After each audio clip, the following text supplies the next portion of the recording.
morning, ladies and gentlemen. I know you missed us over this weekend, but it's Hummus and it's Quacks back on the Salt Mine Pod, back for more ACL action. We've got Bikini Bottom Warriors and Calamity Esports and Quacks. I know it's a Monday, and Monday vibes are different from Friday vibes, but how are you feeling? I mean, hey, try to make the Monday a little bit better with some banger League of Legends. Maybe the start of the last couple of weeks of your high school semester aren't going the way you want it to. Maybe the weekend was unkind to you. Maybe you just lost all your solo queue games. Whatever the case, Hummus, we are here to bring you at least some alleviation on the broadcast here tonight with a series between Calamity Esports and Bikini Bottom Warriors. Both teams sitting at 3-3. And for those of you who are not familiar, it's 4 wins to qualify for the playoffs, 4 losses, and you are out. So these two teams, literally, it's time to put up or shut up. Indeed it is. We got a best of 3 full Fearless on the docket for tonight. So for the next 2.5, maybe 3.5 hours, depending on how long these games go, you're stuck with us. But that's okay, because is it really stuck if you're having fun? I don't think so. Both these teams looking to prove that they are just that much better than the other one. And I mean, put up or shut up, yeah, but it all starts in draft, Quacks. You and I both know that. It absolutely does. And, kind of take away a little bit on toward the teams personally.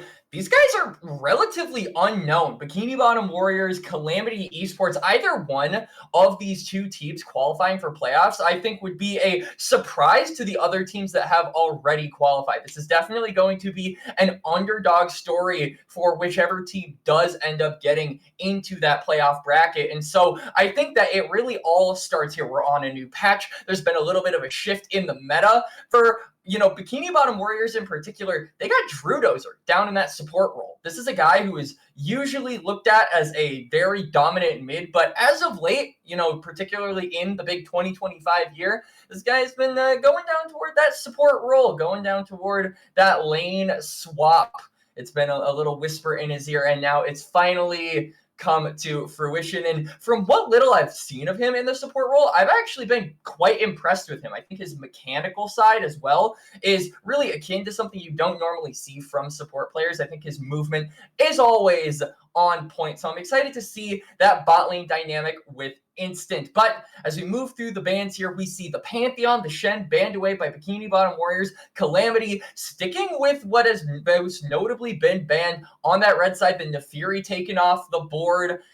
We've also got some other pretty big picks, such as the Ambessa, that have really populated that side of the bans as well. So I wonder what Calamity are going to deny Bikini Bottom Warriors from first picking. Well, it'll be the Sylas on the next ban, and that's slightly intriguing to me because generally Sylas is a more targeted ban for when you have a lot of phenomenal to steal ultimates that you don't want used against you. So that tells me that Calamity Esports they're looking for a little punch, and some of those ultimates that, they do great when you hit the R, and then when Sylas steals them and does it to you, you're like, oh, that sucked. Yeah, so won't definitely. be that. And then Bikini Bottom going to round us off with the Jace ban. And now, Calamity, what are they going to go for less? Usually we've seen the Gwen ban come throughout the red side, but that's been a little bit less popular over the past few weeks. One champion that's really risen in popularity, though, is that Senna. The soul stat counter went from, I think it was like 8% now to something like 14, close to 15%. Highest it's ever been for the champion in its entire history. And it's going to escape the ban phase, Hummus. That means Bikini Bottom Warriors, if Instant is comfortable picking that one up, they could maybe just go for a first pick Senna here. It's good with a lot of supports. You can pair it with Engage, you can pair it with an Enchanter, or maybe Bikini Bottom Warriors want to try and get a solo laner up. I personally, though, want to see some attention toward that bot lane. Well, you're going to go a little bit wanting for right now, Quacks, because the first pick is going to come in, and it will be the Azir in that mid lane. Calamity banning away 2 mid laners, technically 3 if you count Nefiri as a mid laner, which is where she started. I know she transitioned into the jungle. Means that they've got some concerns about Only's mid lane and his ability. The Azir is going to get answered into with the Talia, and I think that's pretty classic, and I don't think that goes great for the Azir.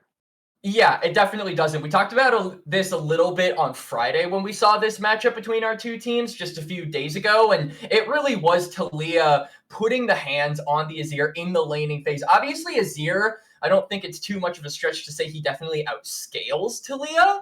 But in the laning phase, as it stands, it's very difficult for Azir to get any sort of a shuffle or really even escape once Talia has those Legos on the ground and just prevents him from moving. That Talia, though, going to be paired up with a Xin Zhao, so very lockdown heavy mid-jungle duo coming through here from Calamity.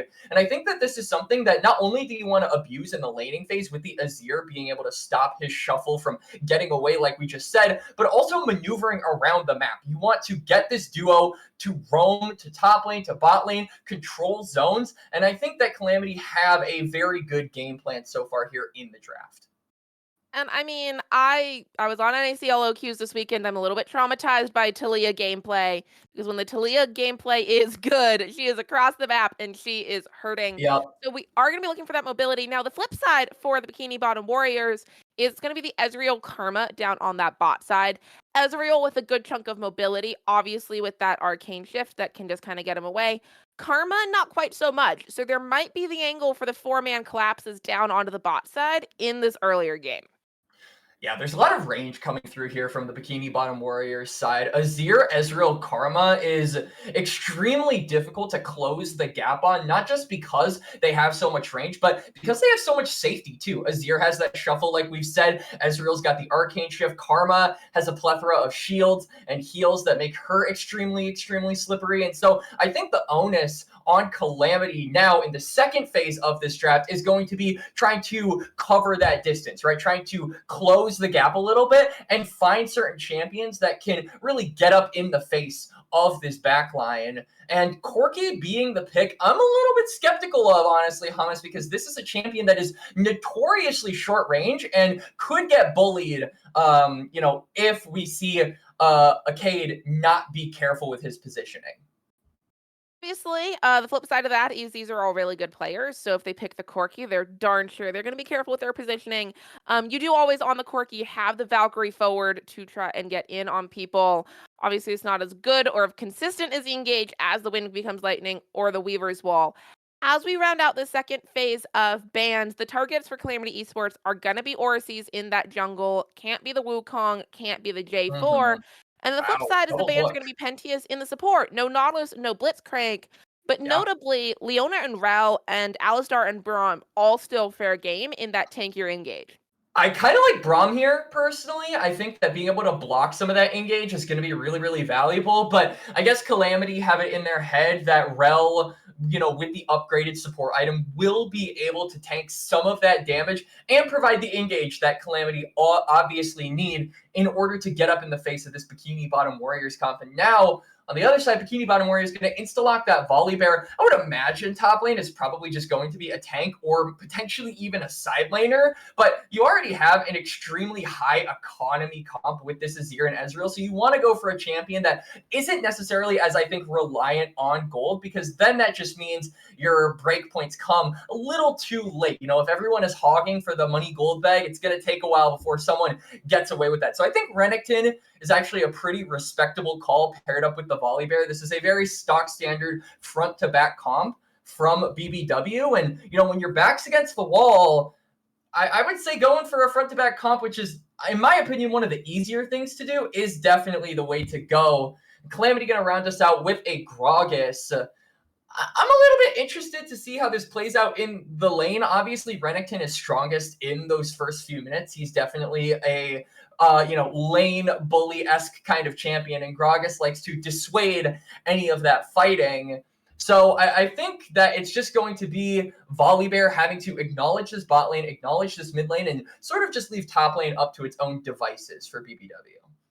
I mean, any top laner in chat anywhere, Quacks, will tell you that they're used to being left to their own devices. They So I don't want think to be left to their own devices. Top Lane Island is the place to be. And I mean, you've got Gragas, so he's bringing the casks and all that. So Top Lane Island's gonna have a blast this game. As we do round out these comps, we're quickly on to the Rift in game number 1. Tech is finally working how tech is supposed to work. Knock on wood. And so, yeah, we're here, we're there, and we don't have to spend the time mulling over those questions like how Gragas Renekton's going to work, how Orises on the Volley Bear is going to look. We get the answers.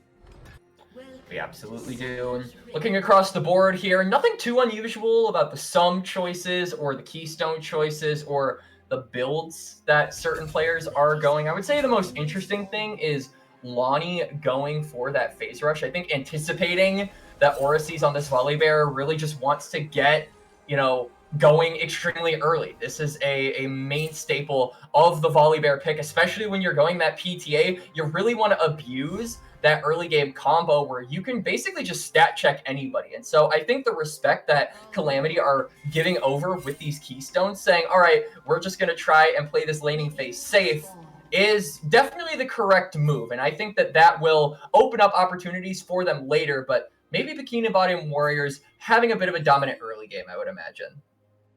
We will see. We did talk about the scaling and how that impacts things. Obviously, the Azir outscaling the Talia in the late game. Scaling is there, and scaling can overcome a bad early game, but not a terrible early game. So we'll see how Bikini Bottom Warriors, there we go, can play the early game. If they find a lead, how they can sustain it, and if they don't, how they can find one. Yeah, absolutely.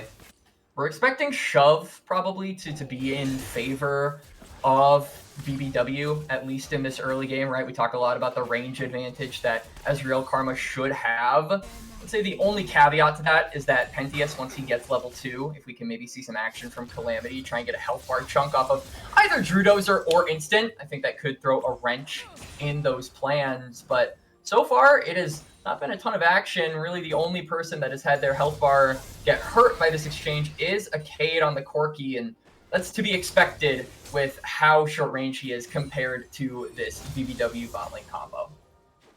And as the level 2s start ticking over across the board, I mean, these are Jin Zhao, Orisi's. They both need a little bit of time to get going. So I wouldn't be surprised if we saw a fairly quiet next couple minutes. Maybe we see some action around First Dragon at 5. But beyond that, I mean, the other part of it is if you think of the mental, both these teams. Look.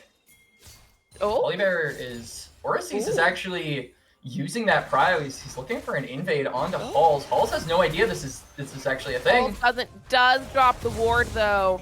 Is Mike gonna go over? I believe Halls got his. Oh my he went God, over. He blast coned over into 3 of them. The root coming down, wind becomes lightning. Halls falling low, but has the support of 4, flashing away. Orisi's burning everybody over the wall. Orisi's finds first blood, but quickly traded away to a Cade. Only on the flank here to bring in the support. Instant finds a Cade next to fall, and now it's a 2v1 as Pentius gonna be able to walk away there. Bikini Bottom Warriors find the feat of warfare at 3.5 minutes. Yeah, it's a winning trade for the Bikini Bottom Warriors, and it felt like just maybe a little bit of mistiming coming out there from Halls. I really like the look. We were kind of suspicious about that blast cone going over the wall, but it ended up actually, going pretty nicely. He managed to get the knock up on a priority target. He bought time for his team to join up, but he himself, I think, sacrificed too much of his health bar in order to do it. If he'd just done it maybe a second later, it could have been a different story, but nonetheless, it is kills evenly distributed across the board. All 5 of those kills going over to one member in particular. So neither player on any side of the map is stronger than the other, right? They're all 1 kill. No one is, I would say, necessarily carved out as a win con just yet. We will see how that continues to develop. Obviously, I will say, and potentially the losing matchup for the Azir, having 2 assists feels slightly better than having a kill. But the trade on the bot side, Penti is falling low, but Instant getting bursted down. Halls is there, and the ping is coming out. There is a ward, so I don't think we go for a turret dive. To be fair, I also didn't think Halls was going to blast cone into 3 people. So maybe I just don't know what this jungler. I don't think a blast cone is really there. And I mean, they spotted out where Halls was on that bot side, and Orisi's, because of that, he's going to cross over mid lane, or rather cross over the river after grabbing that crab and maybe try to look for a respawned camp or 2. Halls kind of sniffing this out. He isn't even going for his wolves, but we'll have to wait and see. Volibear's topside. And does more importantly see that ward. They're going for it. The flash engaged by Sham. Wow. Orsies picks up the kill on the bot side of the map. Drew does not have the flash of Arcane shifting, but Instant finds Pentius. And as Arcade falls, double kill to Instant. And in an instant, he's 3-1. And just like that, BBW win out in their side lanes. Halls maybe gonna try and make the difference. He's coming down here, but the recalls, they might be too late. He might not have an opportunity to cancel it. Is it gonna get instant? Yeah. Oh! Barely gets out. That is so unlucky for Calamity. I mean, they're respawning on the bot side, so maybe a dragon is possible here. They also know that Orsies is on that top side because of that dive, so this should be an objective, but it certainly isn't one that feels good, I would say, for Calamity at the end of the day. It's a little bit of a, well, we just gave you the mountain, so we're going to take the molehill type thing. Like, yes, it's a dragon. Yes, it works towards dragon stacking. Yes, it's good. Yes, it's something to look forward to, but it's kind of a, well, we lost everything else. At least we got this. Oh, Pentius over the wall. Weaver's wall's going to come out. Drew's going to be the target. Walking away, the Unraveled Earth over the wall. The Halls, they're going to find the mid laner. That is never mind. I mean, that's still a huge shutdown. Drew Dozer falls, and it's a kill. Going over to Halls in particular, this is the guy that's kind of been, I would say, struggling on Calamity, especially when you compare him to Orsies, who is currently 2-1, really putting the hurt onto Calamity with this early game. They're maybe looking for a play onto Instant, or maybe they're just looking to steal away that camp. They're going to be able to steal away the camp. Instant hits them with a couple of Qs, but it's not going to mean much.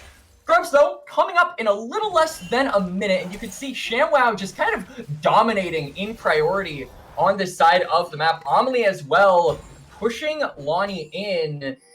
And this is kind of the magic of Azir. Even though you can't necessarily have the range in order to hurt the Talia in terms of health bar, you can still shove in a lot of the waves, give your jungler priority for a lot of these objectives, and that's exactly what we're seeing so far in this game. And speaking of that mid-jungle, the recall is going to be synced up along with Instant and Drew. As Bikini Bottom Warriors gets back onto the map, we do see the pings coming down towards the Grubs. Going to be 3 members heading up that way, and then Instant heading back down towards the bot lane. And with Halls down in that bot river, and they know he's there because the ward suddenly lost vision, there's no concern here. There's all the time in the world to take these Grubs, and you can see Drew now pathing back to the bot lane going, Orsies doesn't need my help here.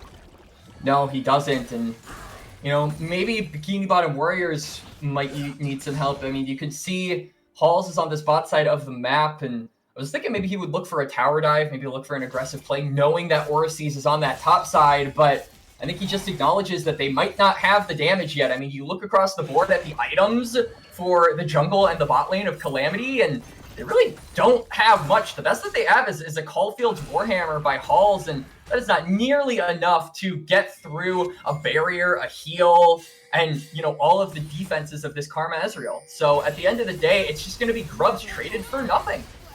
Or maybe not. Don't forget about the Fierce Kitty emotes. On the in-game True Shot Barrage going to do the damage. Penti is Loney getting chunked down, having a flash away. Instant's health bar still standing. No heal. Heal was used, no barrier used yet. And it was an angle, but the damage wasn't there. The damage wasn't there, but it was almost there. I mean, that was a 3v2, and it didn't even feel close there, Hummus. Instant and Drew play out that exchange perfectly, and now you can see Amelie is getting shoved in the mid lane. He's pulling Halls' attention, and this is just allowing Orsies and Instant to continue farming, to continue getting ahead, and denying Calamity from actually getting anything meaningful on the map. And now ShamWow maybe in trouble. You can see Halls is rotating toward the top side. Maybe does not have the flash up. Explosive cast back under. Dominance comes up, but under tower, the flash. They find the kill. Will the trade back happen? No. Hall's flashing away. He will live. So they do pick up one on the top side, but in the mid lane, Amelie going forward. Trying to find Loney. Yeah. I mean, Orsies is here. He has the Stormbringer. Oh, goodness. Oh, the smite. Dead Rel. Drew will take 2 turret shots on the way. Orsies. Penti is flashing away from the Stormbringer. But how many turret plates do you lose for this? It's not a kill, but like you said, it's a lot of tower plates lost for the side of Calamity's bot lane.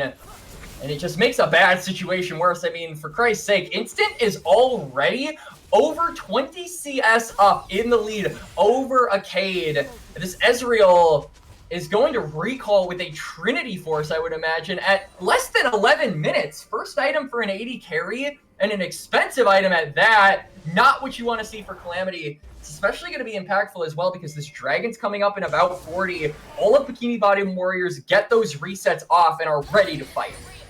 Would we call this a Calamity for Calamity yet, Quacks? Maybe in about 10 to 20 minutes. We'll see. Okay. I felt the need to get the pun It's out Calamity there. for ShamWow, maybe, though. ShamWow gonna get caught in the middle, gonna be able to slice and dice away the Weaver's Wall to cut him off. And now ShamWow falling low, gonna be in between turrets, flashing away. What? Will take a turret shot, dodge. Blast cone right into Drew, but there's Pentious and Arcade. Arcade finds the kill, and now Drew having to run. Will get the root down on Pentious. Trey Dog coming in here in support, so it's going to be the 5v3. Omni getting knocked back. The explosive cast, the three-man Emperor's Divide does not matter. Loney is there, and Loney comes up swinging. And it was BBW trying to save their top laner, and they walk into fire to do so. They lose 2, and now Calamity are going to get their second dragon of the game. We were thinking this was surely going to be an objective going over to the Bikini Bottom Warriors, but they overstepped their bound, Thomas, and they get punished. And that is the hallmark of a good team is sometimes you don't need to be pushing the front, but if you find a mistake and you can capitalize on the mistake, that is what matters. The gold lead has shrunk back down to just 1,000 gold here. And as we look across the map, I mean, we've got some lane rotates coming off.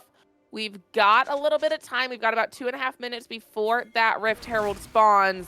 And Orsees, can I just point out how much counter jungling this man is doing? I mean, Orsees really has been just trying to get the jump, particularly off in this top lane, and he might be able to just do that. I mean, Trey Dog used that explosive cask in that last fight. The Stormbringer is up. Can they just dive this Gragas? Looking for it. The stun comes down. Trey Dog. Oh, the turret. The Stormbringer too late. Drew falls. And Orsees maybe mistiming that just a little bit. But it's not that big of a deal. I mean, it's Drew that actually ends up getting executed, so the gold doesn't go over to Trey Dog. But now look on the other side. ShamWow at risk of maybe getting dove, but he is one angry croc. Dominance already popped. Could come into play a little bit later if they go for the late dive. Omni Loney looking to roam down that direction. And instead gonna get caught out. Pentious only finds the kill. Will dodge. Okay, please tell me. Okay, Omni. Okay. Arcade finds the kill. Don't worry, y'all. We're good. Meanwhile, Hall's very not good. Getting chased down. Orsee's gonna find that kill. And Quacks, do you remember about 10 minutes ago when we said this was a quiet game? Yeah, it's been anything but over the past couple of minutes. You can see Orsees, just like you said, Amos, he loves to go for the invades. He's doing just that. And just keeps putting the pressure onto Halls, punishing this Xin Zhao. Anytime he missteps, makes a play, he goes for a cross map and ends up getting an advantage for himself. So, still though, ShamWow is on this bot side. This Renekton, you know, despite being 0-2, ShamWow's job really isn't to be the Fed member, right? We said at the beginning of draft that Bikini Bottom Warriors needed a champion that could operate off of low economy, and so even though this Renekton hasn't been having, I would say, the most solid of games, him still being able to find relevancy despite his scoreline, I think speaks to just how versatile this champion can be. And we're going to have to see if that gets tested again. I mean, we've got the Herald coming up in a little less than a minute. You can see that all of Bikini Bottom Warriors are gravitating toward this top side. And Orsees is gravitating on toward Lonnie. True Shot Barrage Redemption's going to come down as well. And I gotta say, because we're not. Oh yes, we are. Flash in. Loney looking to fall. Paul's there in support. The knockback. The airborne CC is not quite enough. Magnet Storm comes out. Orsees falling low. Will fall. Cade here in support. We're watching the teleport. Dominus pop. The Croc wants 3. Paul's having to flash away after using the Crescent Guard. Will get away with it. Meanwhile, only topside finds the tier 1. Yeah, so it's a turret taken. It's 1 kill over to Bikini Bottom Warriors, but Calamity can trade that one out, Hummus. But what I think really could make the difference is that mid lane turret being focused down by Instant and Drew. And even if that doesn't go through, they can still go toward the top side. That Herald is still up. They own the river, and they've got to try and capitalize off of it, as now we might capitalize off this time to take a bit of a break as there is a pause. I know cameras aren't on right now, but if they were, you could see my face. Pure shame. I don't know if you believe in caster curses, Quacks. But apparently I don't caster curse players. I caster curse technical issues. Yeah, something like that. Still, though, it gives us time to breathe a little bit. It's been a 18 kill game in almost 16 minutes so far. You know, Bikini Bottom Warriors, I think, despite being a little overzealous at times, they're still playing the map incredibly well. And I feel like a large proponent of that, a large person that has been pushing that forward, definitely has been Orices on this Volibear, looking for those invades, looking for those cross-map plays, constantly setting up in those rivers. It really feels like he is leading the charge, and I love that we're seeing Bikini Bottom Warriors constantly follow up on his engages and on his aggression. And while we get through the pause, I do want to take a really brief second. First, towers have fallen, which means that we are just looking for the dragon slaying to tie up feet in a nice, pretty little bow. And if you are Calamity Gaming, maybe that's where you start coming ahead. You've got 2 dragons to your name. Rift Herald is up right now. That's probably what this next fight's going to be over if you're looking for that. They're not. They're all collapsing down towards Omli here, but, you know, they could have been looking for it.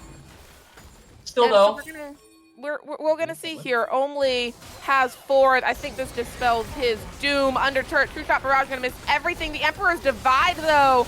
K taking a couple turret shots, not quite enough. They're bouncing it. Omli will fall.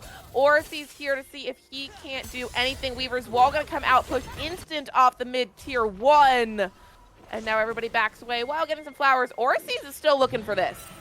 Orices has to be careful though. He has the Stormbringer but doesn't have flash, so if a stray bullet of CC ends up hitting this Volibear and they can layer it together, then it could spell his doom.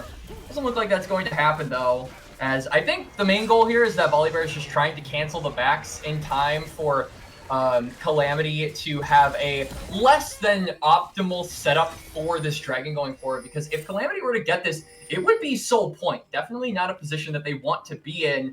But despite not having control of this river at the current moment, they've got a lot of wards right behind in that red side jungle, so they can continue to walk up regardless of all of the work Orices just put in to cancel those backs. Indeed, and there are all 5 members. We're going to have the team fight. It's going to be the 5v5. Omli is on the flank. Dragon starting to get taken, falling down to about half health here. Now a Cade. Pentius with a Magnus Storm. Orices! The Stormbringer, is it too little too late? Yes, it is. Pentius crashed down from the Domination Croc. He will get out. The toss back from Lodi doing all the work. Damn well finds the kill, and now Cade flashing out. Instant still untouched on the backside. Drew with the healing, and now it's Hall suddenly finding himself in a 1v3. And oh, how the tables have turned with a triple, for instance. And Bikini Bottom Warriors turn what looked like a bad fight into a miracle. A triple for Instant, a dragon to boot, the soul stacking stop for Calamity Esports, and a mid lane tier 1 turret as well. It's Christmas for the boys in blue. Sir, it is May. We haven't hit the summer solstice yet. Don't you go talking to me about Christmas. All things considered, though, 7-1 and 3 Ezreal down there. 3 members of your team have shutdowns. They're certainly looking mighty spicy. 3.5 thousand the gold lead right now. Rift Herald still up, notably. Could be used to take down some of those lower health turrets. And what's slightly intriguing to me is nobody seems to care about this Rift Herald right now. Herald honestly isn't, I would say, too much of an issue at the current moment, because really I think the important thing, at least for the side of BBW, is just getting those side lanes, right? I mean, putting those more gold-dependent champions, such as the Ezreal, such as the Azir, in a position where they can maximize profits and make sure that they get to, you know, around those third item breakpoints where they'll really be strong and start taking over the game. And so I think maybe Bikini Bottom Warriors have it in their head that if they stop in order to try and claim that Herald, that's a lot of time wasted that they could be doing for something else. Through the target of all those 3 redemptions going to come down. That's a lot of healing. Summoner heal used as well. Buying time, the shutdown comes through, but here comes ShamWow, Dominus. Orthys will fall. Hall's falling low. Instant on the backside, still free firing. ShamWow finds Halls, but instant overstayed is welcome. Shutdown to Lonnie. And they find 3. And even though he went down in the fight, Halls' Crescent Guard did such a good job at eating the damage from instant. This Ezreal was not able to get the kill in time, and by the time he managed to find the jungler for Calamity, it was too late. He had walked up too far. He gets taken down. Calamity win the fight, and now are going to try and claim this mid lane turret, but I don't think they'll be able to do so. Not quite. It's going to stand on a sliver of health right there. See, this is when you need a Rift Herald, Quacks. That would have fallen with a Rift Herald. Yeah. I digress a little bit. Rift Herald still up on the top side of the map for the next 4.5 minutes. Otacon spawned on the bot side of the map. So we do have the neutral objectives. As a reminder, feats of strength decided by this next neutral objective. It's like Oracys can hear me. Gonna be Rift Herald started up here. Trey Dog coming down in support. And oh my god, we're doing Otacon for Rift Herald. Honestly, this is a good look from Calamity. I mean, there is no teleport there for Amelie. The only person on that side of the map is ShamWow, and so this is a very effective sneak. The question is, are they going to be able to finish it before anyone notices? The pings are coming down, but it looks like it's too late. They are just going to actually get this Otacon, Hummus. And Otacon and feats, and if you're Trey Dog, you're feeling really good because you're like, I was just a giant flippin' distraction right here. Pings coming down on Rift Herald. Oracy starting it back up goes, well, now I need to get something. Might be a little, it's definitely the inferior neutral objective that's up at that time on the map, but they have it. We'll see what they can do. Wait, they're not picking up the eye. Observer, or producer, look. Producer. Did they not? Did they No, not? they're not picking up the eye. They didn't pick oh up the eye. my god, they didn't. No, don't do this to me. Don't do this to me. Don't do this to me. Don't, please. Oh my god. Oh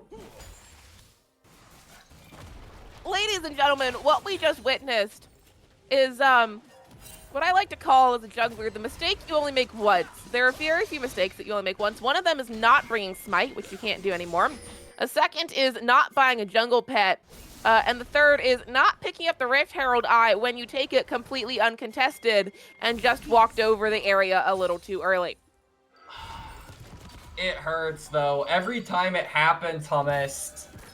Even now, you know, like 2.5 years in, or like around 2 years into casting League of Legends, this has happened, I think, a total of like maybe 3 or 4 times, and every single time it gets worse and worse and worse. And now I feel like Bikini Bottom Warriors, they lose out on the pressure that they could bring by having that Herald. Imagine if it was here. They could pop it in mid lane to get control of this river uncontested. But now Calamity have a legitimate shot at just being able to chunk out Oracys like you see Lonnie do and fight for control.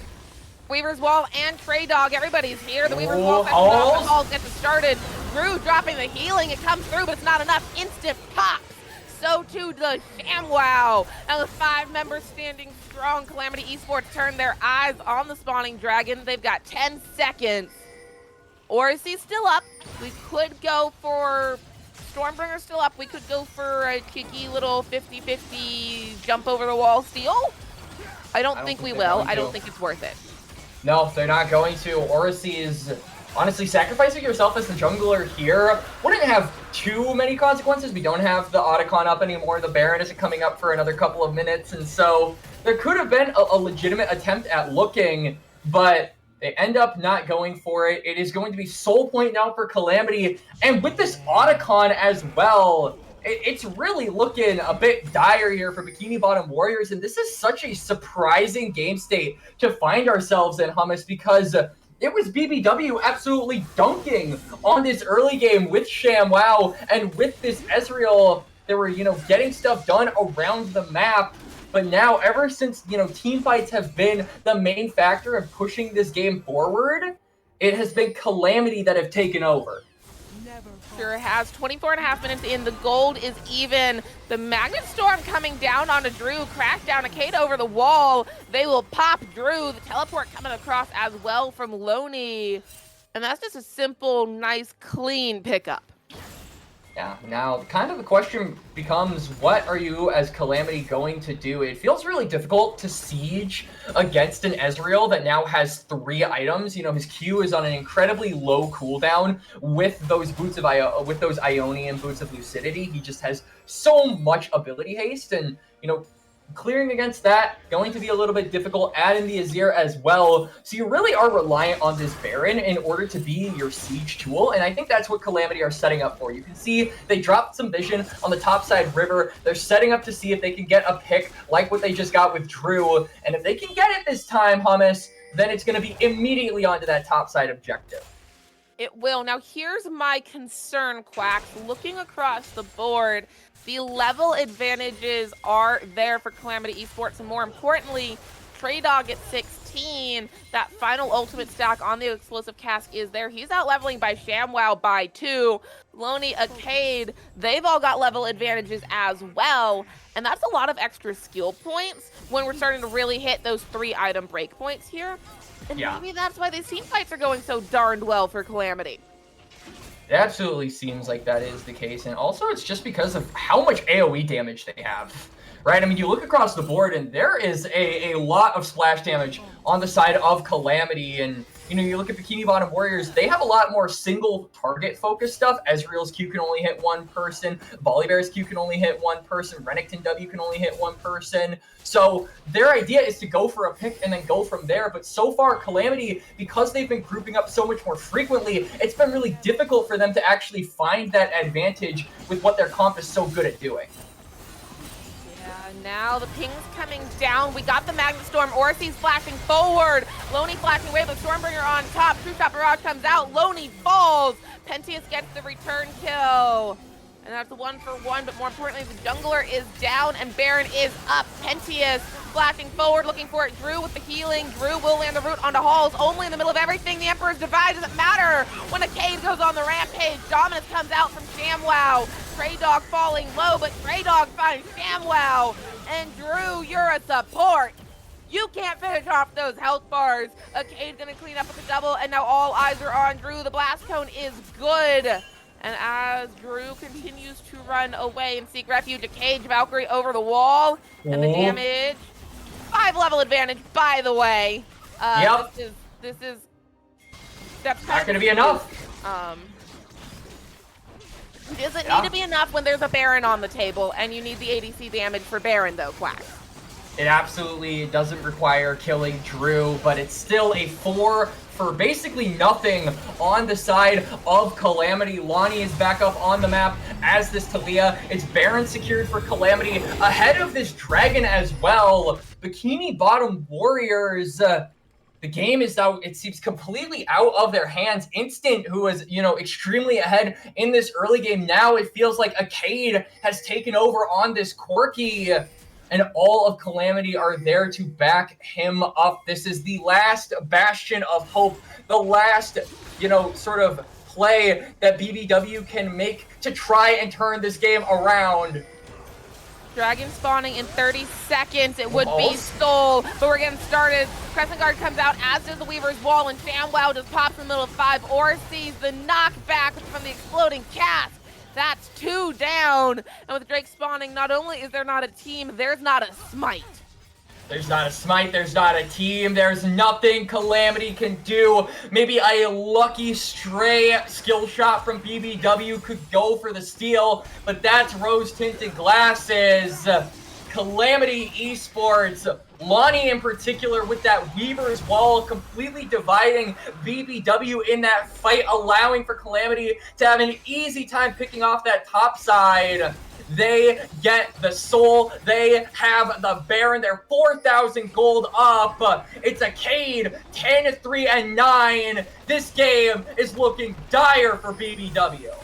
True Shot Barrage gonna come through from Instant to try and stem the bleeding, but turrets are falling mid and bot. That's 5 members, all with Barons pushing in. And I mean, perhaps slightly more importantly than that, it's now a 6,000 gold lead for Calamity Esports. They have Mountain Soul. And Quacks, you were talking about that single target pick damage. Guess what just got made a whole lot harder with a soul getting picked up? Yeah, absolutely. And I mean, it was already difficult. Look across the board. You've got Calamity solo laners, both of whom have Seraphs, one of which has a Warden's Mail and a Roa, so he's not dying. Then you've got Talia, who, like I said, has that Seraphs. You also have the Lucidity boots that make that CDR extremely difficult to actually get you in a long term. But we don't have time for that. We are going straight for a fight. Damage, Weaver's Wall comes out, means Orsi's gonna be left to his own devices. Cade goes godlike and Pentius survives. It may be an angry cat emoji instant, but I don't think it's helping you here. It definitely isn't. And now all of Calamity, they see that top side. There is a tier 2 right for the taking. And they go where they please. This map is their oyster, for lack of a better term at this point, Hummus. So they are just gonna push on in. Omni, you know, normally you would see and look at a Nazir and say, all right, that is enough wave clear, but against 4 and against Baron empowered minions, it's not even close. No, Baron about to wear off if it hasn't already. It's the 4-1, but Trey Dog in the mid side with the explosive cast is handling 2 by himself and almost securing kills. Pentius Flash, Magnet Storm, finding 2. Drew gonna flash away and heal up. Will live for now. ShamWow had to pop the Dominus. And now we're missing a lot of key ultimates. And Calamity, they gotta just walk away. They gotta reset. They gotta spend their gold. And then they gotta come back and look for the inhibitors. It's still a little bit of a feels bad moment for them though, not being able to get that inhibitor and just draw a lot of attention by Bikini Bottom Warriors into that mid lane. Because now they can just push the wave back kind of at a somewhat neutral state. And it's gonna be up to Calamity to look for a fight. And you can see a lot of those flashes are coming off of cooldown for BBW. The only exception is Drew on that Karma. So, you know, he is right for the taking, but everyone else does have that defensive summoner spell in tow. So BBW, not necessarily ahead, but they certainly can stall and give Calamity a headache. Now, notably, when we're talking stalling, because the inhibitor has not fallen, there is not that sort of, 100 gold per wave as those super minions are crashing in. That's still up. So this is just normal waves that, yes, we can try and farm. Yes, Instant is at 4 items, but it's not going to be quite enough. It's not going to be as oomphy to get everybody else back on track. Absolutely. They're just trying to push in here, but I mean, that wave clear, we talked about it a little bit earlier, Hummus, from Bikini Bottom Warriors is nothing to scoff at. And what's worse is that the waves aren't really synced. This wave in bot lane is going to crash into the tower. Bikini Bottom Warriors are going to be able to clear that out easily. And then the wave coming in through mid is going to be desynced, and they're going to be able to just knock that one down. So Calamity, I feel like kind of messing up the timings on these waves. Maybe they can just try and brute force their way in, though. Looking for it. Hall's falling low. Instant. Arcane shifting forward. Inhibitor is low. Now, even if they are just stalling is good. Baron up in 45 seconds, Elder up in 2 minutes. You can stall for these buffs and you can push it in again. Yes, it's not quite as clean. Yes, it's not synced, but it's still a strategy. Yeah, I mean, it's the only strategy for BBW at this point. They really just have to look for a chance to stall out as much as they can and then try to capitalize off of a mistake Calamity might make. But so far, that moment has not come. And like you said, there's Baron coming up in about 10 seconds, and Calamity are almost certainly just going to look to rush that one on spawn, unless they go for a reset first. I don't think there's much of a need to. Might as well take Baron and then use those empowered recalls to reset, re-hit the map, re-push in those waves, 1-3-1, 4-1, whatever. Instead, are we going? Oh my gosh, we're going for a Murder Bush instead. Okay, True Shot Barrage comes out from Instant to look for whether or not they're doing it. They're not. We'll get started up now. Elder up in a minute. Trey Dog drawing 4 members. Oh, what? Make that 5. What are they doing? They're Well, trying to okay. kill Trey Dog. That's what they're doing. Well, hang on. If they actually get the pick on the Trey Dog, then they'll have a 4v5 advantage going into the Elder, but yeah, they're just not able to find it. There's a reason why this guy is called the lane neutralizer. There's a reason why everyone hates playing this guy against this guy in top lane. Bikini Bottom Warriors, sirs, I don't think you can get that guy. No, they couldn't. And with their 8-second recalls, they're going to lose the top turret. They're going to lose an inhibitor for it.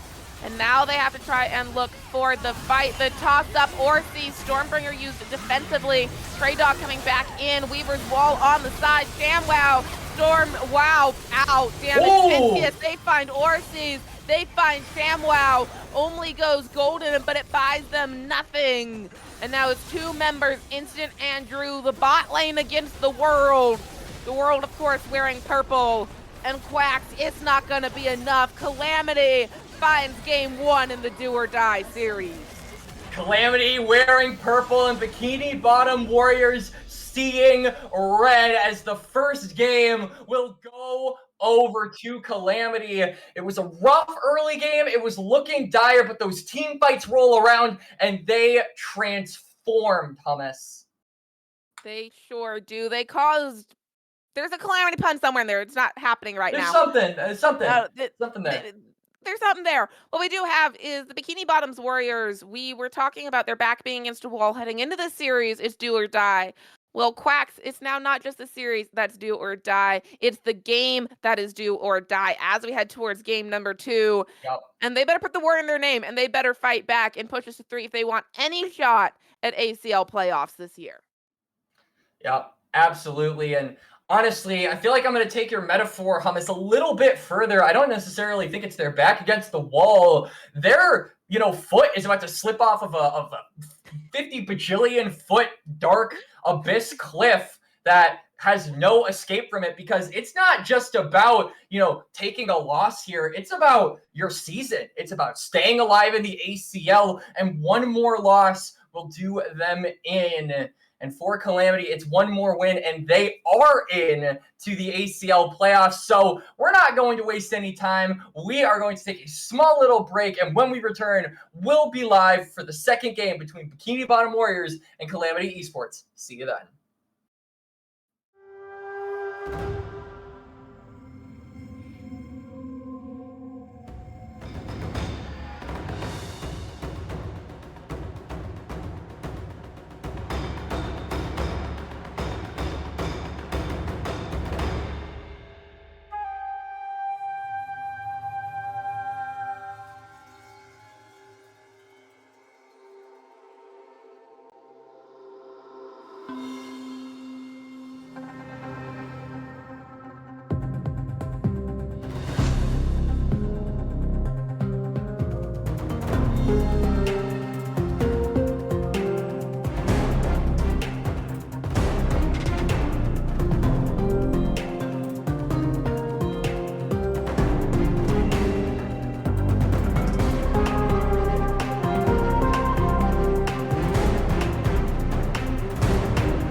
Picks up the kill on the bot side.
Come on back. It's draft of game number 2, and we do have a side swap. So the Bikini Bottom Warriors decide that the sand is sandier on the red side and that they want red 5. Don't give me that look, Quacks. Just roll with it. I tried. It kind of worked. How you feeling for game number 2? If I'm looking at Calamity, I am feeling good right now, Hummus. They had I would say, very shaky early game. It felt like the laning phase was definitely not in their favor, but once they started grouping up, once the team fights started rolling around, they absolutely breezed through the game, and I think really took control of Bikini Bottom Warriors just being a little bit overzealous, right? They made a lot of plays with aggression, particularly from Orisi's constantly looking for invades or ShamWow constantly looking for dives. Because of that, they were able to capitalize off of that when those breakpoints came and, take the game 1 win. This time around, though, I think that it is going to be up to BBW in particular to be a little bit more mindful in that mid to late game and draft a little bit more for team fighting. Like we said, they had a ton of single target damage, a lot of pick potential, but that really didn't mean anything once Calamity started grouping up. No, it didn't. As a reminder, I'm hoping we will get it on the screen here pretty soon, but we are in full Fearless. So the champions that were played last game, if you can't remember them, they'll be up here shortly. They cannot be played again this series. It also means that we're going to be seeing very similar bans to what we have seen. That's one downside to Fearless is you see like the same bans because you can't play the things that you lost to. So just try again. Yeah. Neferi, Silas, Shen, Pantheon all taken off the board. They're mixing up order on us, but they are not mixing up the actual bans. And I like that BBW are actually keeping their bans consistent here. I think that Shen and Pantheon are both really strong and speak to a very annoying playstyle to play against, which is definitely, having those cross-map ultimates. It's something that we saw in the previous game with that Talia the Weaver's Wall constantly being able to sort of cheat tempo and make the distance. To join up in a lot of those team fights that Calamity ended up winning. So that's eliminated as well because, Hummus, like you said, we're in Fearless. But I am wondering if BBW, are maybe anticipating that another champion with global presence could make its way onto the Rift in Game 2, and if they have any countermeasures prepared for that. I mean, while the Pantheon is gone on the Talia Fearless band away, obviously there are still champions like the Galio and the Nocturne where they do have that reach and that range. And personally speaking, in the games I've casted recently, OQ's ACL, those champions are tempo setting and they are winning a lot. Blue 1 for Calamity is going to be the big $1 million question. You asked for a bot side champion last time when it was Bikini Bottom. Do you still want a bot side champion? I mean, the Senate is still up. I still think this champion is really broken if you can play it, but whether or not Calamity have actually gotten the time in to practice it is yet to be seen. I mean, the buffs only came in recently, so maybe that hasn't come through. Calamity, though, gonna stick to a mid lane first, just like BBW did in game number 1. It will be the Hui locked in here. And I like this. I think that Hui is a really strong champion at the current moment, has a lot of damage output, especially with that Blackfire Torch, and can really dish out a lot of AoE, especially if you have a squishier, sort of team combo on the other side of the pendulum. So I think Hui is good. I also just think that the range it provides can be really effective, especially when you're against a champion like Orianna, who can't necessarily match you in that damage or that range. Well, speaking of damage and range, and add a little bit of slow, it's the Ashe that got picked up. But Fearless bans are now at the bottom of your screen, so you don't have to try and remember what was played because it's a Monday and nobody's memory is that good right now. So those are taken off the table. Orianna, Ashe, it will be the Wukong picked up for Calamity. This was a champion that got banned away in the second phase in game 1, so we're putting a little bit more prio towards Halls, a little bit more prio towards that Wukong. And after the Xin Zhao, I'm excited to see this Wukong. Absolutely. I think that the Wukong plus the Hui, it's a lot of lockdown, and it just means that, some of those less CC, innate champions, such as the Jhin that just gets locked in, can sort of free hit in these team fights. Now, BBW, I want to turn our attention over to them because this Orianna, we said it didn't match in damage and it didn't match in range. But if it has a ball boy in the jungle, then it can really be useful. And there it is. Ye needs no introduction. It's the Nocturne. And Hummus, I personally really don't like Orianna Nocturne. I much prefer if you pair Orianna up with someone like Xin Zhao, but obviously Xin Zhao is not available, or even Jarvan, who just got buffed recently, has been seeing a little bit more attention over the past week or so in 2025. But they're going to stick to what they know. They're going to stick to their guns. Their backs are, I was going to say against the wall, but I said that analogy did not work. They're about to fall off of a cliff, for lack of a better term. I do agree with you, Orianna Nocturne. The problem is that when Nocturne goes paranoia and goes diving in on the back line, which is how a Nocturne's supposed to play, if a Nocturne's engaging on the front line, there is a problem. Doesn't make a particularly great ball delivery system for Orianna. That said, the ball delivery system doesn't necessarily need to be the jungler. We are missing top and supports, and those could be slightly more front-to-back feels that Orianna can utilize while Nocturne is murdering this Jhin and whatever support gets picked. So it's not great. It could be worse. And so now I kind of am wondering where Calamity's head are at. I mean, there are two things that they could do now with this Orianna Nocturne being locked in. One is they could index, particularly with that support pick, to be more disengage heavy, right? You throw down something like an Alistar, the moment the Nocturne gets in, you just headbutt him away. Or you could go for, fighting fire with fire. You yourself could go for some engage, say, let's just dive onto this Orianna and Ashe. Their Nocturne's not going to be there to save him because he's going onto our backline. So I'm wondering which side of the coin or what their thinking is here, as BBW are going to lock in that Leona. So just continuing to index into that super engage comp with the Nocturne and the Ori. So yeah, what are Calamity going to pick on out? I feel like this next champion that they draft on up is going to be indicative of the style or the reaction rather to this Nocturne. Nico. And it's gonna be the Nico. Don't get me wrong, nothing wrong with the Nico support. It means that one, I am gonna have to really count the minions. And ironically enough, if there's 4 minions, that's a problem, but 4 is Jin's favorite number, so we're yin and yanging there in numbers. Yeah. That said, I think Dr. Mundo gonna lock us in.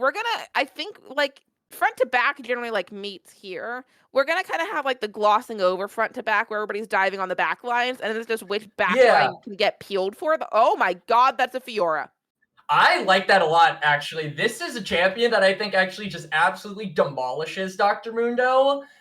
Because I believe you can parry his E. If he manages to kill a minion, it throws back a minion. You can parry it and potentially, I think, get the stun off. Obviously, Dr. Mundo can withstand that stun because of his own passive, but still, it's a nice little interaction for Fiora. But I agree with your assessment, Hummus. I feel like this game is definitely going to be which team is able to assassinate the backline harder, faster, better, stronger, quicker. Because really, other than the Wukong for Calamity and the Leona for the Bikini Bottom Warriors, there's literally no peel for this AD carry and this mid lane from either side. There's really not. And my concern on so it's a well-known fact for people who watch me and not teams that I have a little bit of a hatred towards Jhin in competitive. Because Jhin is in a meta that is slowly shifting, but very much so the past couple patches and all that, where it's around the hyper carries, champions like Jinx and Ashe, where the attack speed matters. When you can't scale the attack speed, you would need so much longer, it feels like, to have that impact in a team fight. That my concern is if we're looking at diving into the back line, Ashe is going to do a bajillion more damage with those quick arrows that come out than the Jhin is. Jhin needs space, he needs time, and he needs the ability to get the curtains open. He absolutely does. I agree with your assessment of the Jhin. And yeah, he needs time. I feel like that is the number one thing that Calamity are going to have to be playing for, right? Get Lonnie to 2 items, get a Cade to around 2 to 3 items, let this Jhin stack that crit and really start dealing some damage, because I think once he gets those 3 items, obviously you've got some tankier members on the side of BBW, but you don't really have a defined tank. Really, you don't have someone who is necessarily your sole frontliner. The Leona obviously is the closest thing to that, but to support later down the line, that tankiness is going to be less and less irrelevant, especially once you get some pen under your thumb. So I do think that it's definitely going to be a case of Arcade and Loney needing to use their range and just needing to buy time for them to scale on up. Yeah, well, we will see what time lends. I believe game 1 was, oh heavens, I think it's like 38 minutes long, so there's plenty of time. We Yeah. saw those 3rd and 4th items come out. Like, the time there was good. That does not mean that the time in this game will be good, especially once Orsees hits level 6, starts using that ultimate, because you know, Quacks, as well as I do, that the second that Paranoia is online, it's getting used. Maybe we don't see the 38-minute game. Maybe this is much, much quicker. And honestly, the quicker this game goes, the better off Bikini bottom warriors are. Yeah, absolutely. I think that BBW really are just looking to do what Calamity did in game number 1, which is just look for those team fights, right? Obviously, you have a little bit more agency than Calamity did in game number 1 in terms of the sides, because you drafted the Fiora, but, you know, anytime you see a Nocturne Oriana combo or a Leona Ashe combo, you're looking for those 5v5s. You're looking to single out one specific member, get them down, get a numbers advantage instantly. And so that is going to be the game plan. So I would imagine we're probably going to be seeing a rather quiet early game. Nocturne in particular, not a champion that really likes going for ganks until he unlocks that Paranoia. And Wukong simultaneously doesn't have the most reliable setup. Obviously, Nico has her snare, but it feels a bit bad to do that when Drew is just going to be so tanky in this early game. And Instant has that cleanse as well. Right. To be fair, Quacks, we did just say we were anticipating a slow early game, and then I believe we had 5 kills by 4 minutes in. Yeah. So maybe we're right this time, or maybe we're not. Orsees pathing towards the top side of the map, Hall's pathing towards the bot side of the map, means that we could see those level 3, level 4 ganks coming out towards those lanes. However, I mean, we were talking about Wukong's lack of agency potentially in setting up those ganks. With Pentious and Arcade pushed as far forward as they are, there's not a whole lot of places for Halls to go to get that damage down. And ShamWow, I see what we're talking about. ShamWow flashing. Sham who? ShamWow. First blood. Yeah, ShamWow getting the first blood on the Fiora. Preemptive flash, maybe anticipating that Traydog was going to try and escape, and he doesn't even burn his F, so the Mundo's still going to be holding on to that one. Means it's going to be, I think, really difficult for Orsees to maybe look for a play here. You can see he's on the top side, maybe thinking about it, but he has that defensive summoner spell. Traydog is back. Orsees looking forward. If he can land the Fear, will land it, but it pops the spell immune. Spell shield's traded. Meanwhile, mid-side, Halls gonna take a couple of turret shots, but was looking for Only. Will be a trade of flashes in the mid-side. Yeah, so Only gets bullied off of his tier 1 turret. He's gonna recall, but does have the teleport. This gives Lonnie a good reset. As we're gonna keep fighting. Yeah, Zenith played into the tangle, means that Instant falls low. Has not used the cleanse yet, does still have that up, but Arcade on the reload, used the 4th shot. Should be out of range, hopefully. And then, I mean, Orsees, does he know he's on a ward? He has to feel he's on a ward. I mean, he definitely is going to know now, and this just means that Orsees gets his back significantly delayed. He's gonna flash, but that's the magic of keeping that summoner for Traydog. And as we wait, I mean, Halls is here now, and everybody's coming in. ShamWow gonna be the first to fall, and now Orsees on the run. Traydog still has the spell shield up. Chucks it, double kill for Halls. And it's Traydog that baits him in. It's Halls that smacks him down. The Mundo buys the time for his jungler to join up and get the double. And now you can see Halls, he understands that Orsees has a significantly stifled clear. He's going to get back onto the map now and only start out his 2nd clear of the game as this Nocturne that gives him free reign over this top side. ShamWow still doesn't have flash, so if this Fiora were to, you know, push up a little too aggressively, there is a chance that Wukong could potentially look for a regain. I wouldn't be surprised. I'm a big fan of the regank angle. Now, first dragon is up on the map. We will have grubs in 2 minutes time. So there is time for the regank, but there's also a lot that you could lose on the regank in the bot side, all that good jazz. Dragon up, gonna be a mountain dragon. So good news, no mountain soul. Or potentially bad news, no mountain soul in these teams that we said really could use some tankiness. Absolutely. I mean, I feel like just getting the Mountain Dragon for Calamity is super duper valuable because Halls has his Stone Skin, so he's already super tanky. You're just making yourself tankier and making yourself even harder to actually kill. And then obviously Trey Dog receiving that as well is just going to mean that the Mundo is going to be even more of a raid boss later, as the ult from Omli actually goes wide. Shockwave doesn't connect onto Lonnie. So that's ult down for the Ori for the foreseeable future, and maybe this is the green light that Calamity needed to take control of this bot side. Maybe. Halls is down there. Grub's going to be spawning in about a minute's time on the top side. Orsi's hanging out in that mid lane, and it looks like the target is going to be that first dragon for Calamity Esports. Yeah, Trey Dog actually get some hits in on ShamWow. Fiora taking that tower shot. And Halls has not backed yet with the gold that he got from that double kill, I don't believe. So he is going to be sitting on a lot of money. He's actually not going to back. He's saying, okay, I think Orsi's is probably on my top side, probably taking my blue. I'm going to do the exact same thing and just yoink that away as well. Both of these junglers having really, really good understanding of tracking and pathing and just being able to read each other's thoughts on where they'll end up next. And so it's always really cool to see when it happens. Because now... Speaking of when it happens, Halls, Druidos are walking into a bush. Shield comes out instant. Is it about half health here? You need to be a little bit careful. Cade will have the curtain call. I'll look for a dive, but Orsi's is here. Yep. Has Paranoia. Ignite. Curtain's open, but the Paranoia comes out, so Jin is shooting blind. Everybody out of the way. The clones all get used. I didn't realize that Wukong and Nico both had clones, but that's really fun. Top side of the map, by the way, Fiora pops the Grand Challenge looking for Trey Dog and will not be able to find the kill because Trey Dog pops the maximum dosage and he goes where he pleases. Yeah, Trey Dog managing to survive. Doesn't really have to kill ShamWow on this Fiora. Literally just has to make sure that Fiora, when leaving the laning phase, isn't a massive thorn in the side of Calamity later down the line. And he's doing just that. He's not, overly looking for trades. He's sacrificing a lot of CS.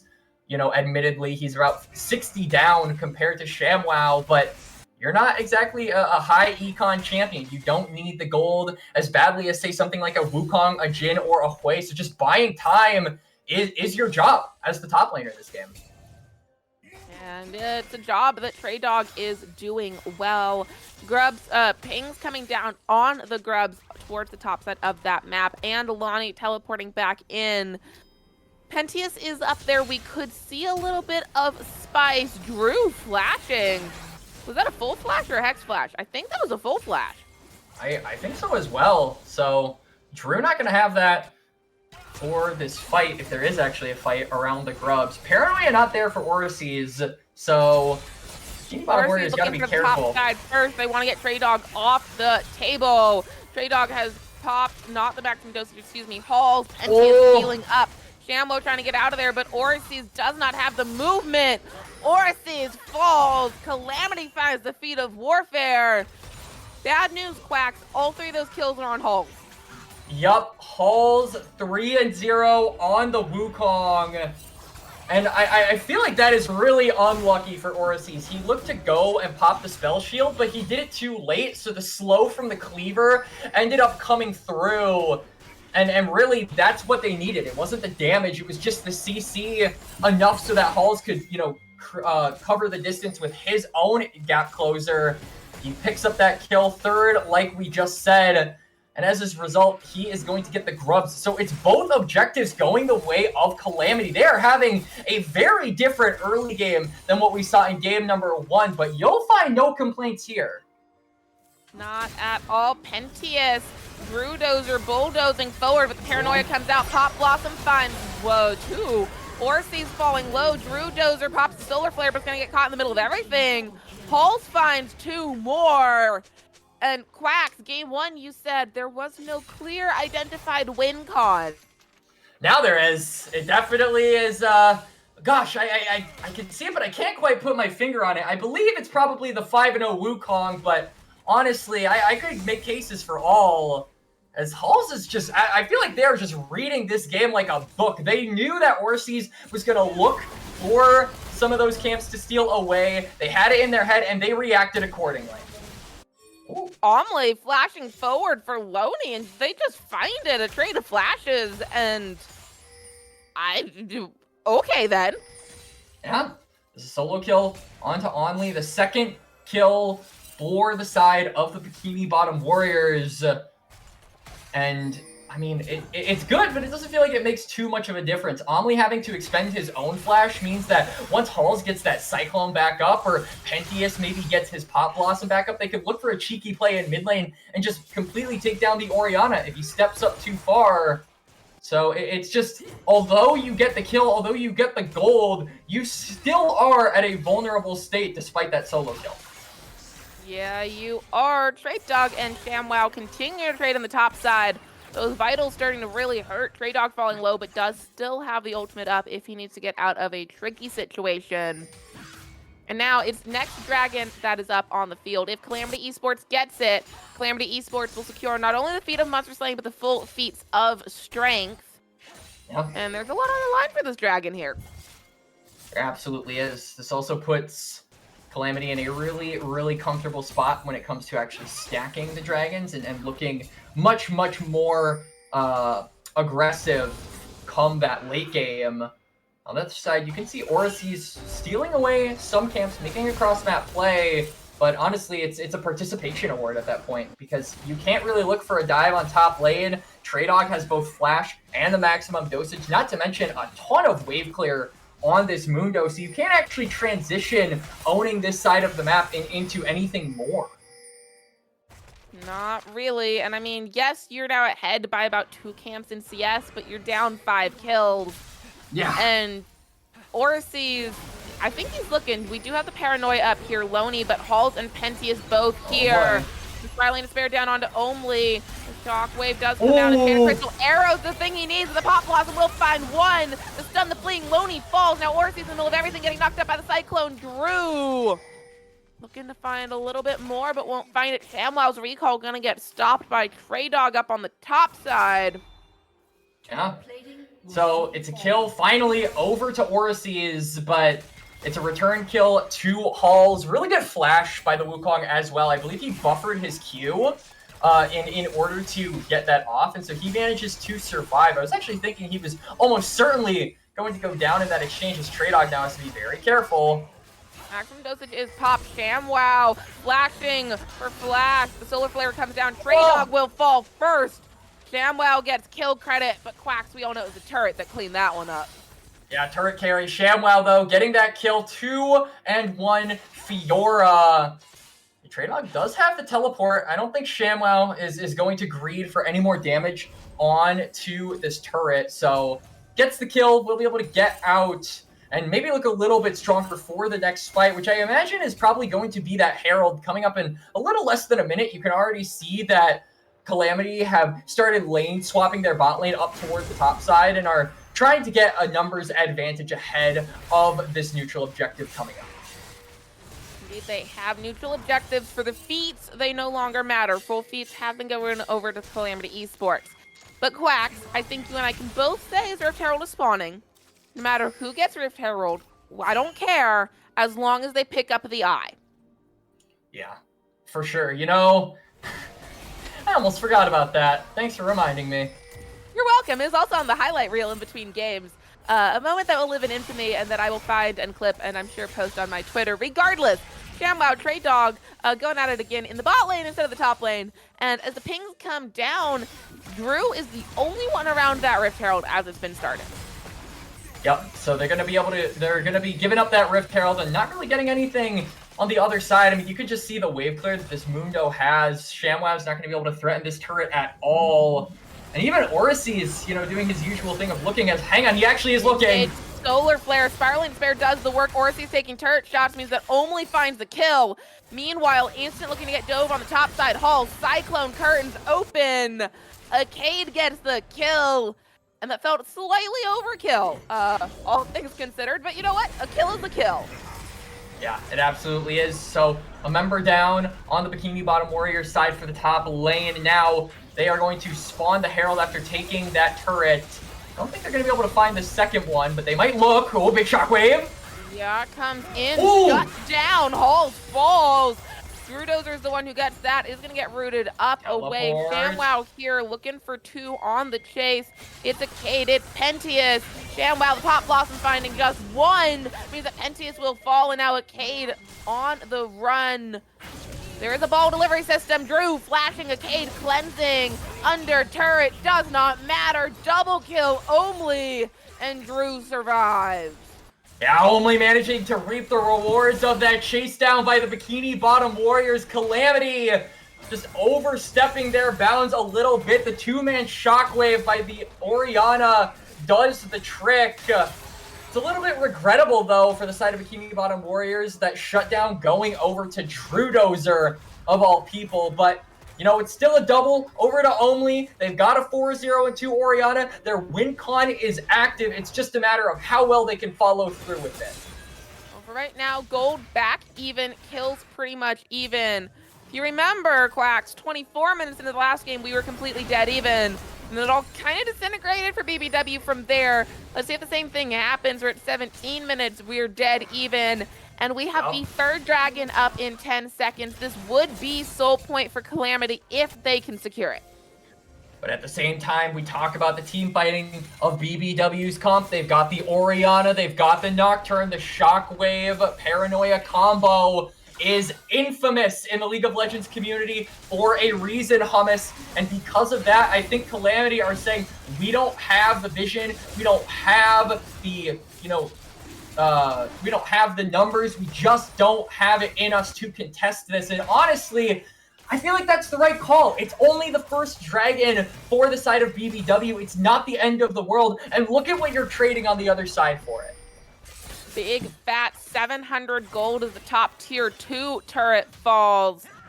And I think you're right. It's just a dragon. We're not anywhere near soul for Bikini Bottom Warriors. It take at least 15 minutes to get there. So why not take a turret? Why not open up the map even more? Why not give Halls? Yes, 6-1. Yes, got caught out a little bit earlier on, but why not give him greater access to the map?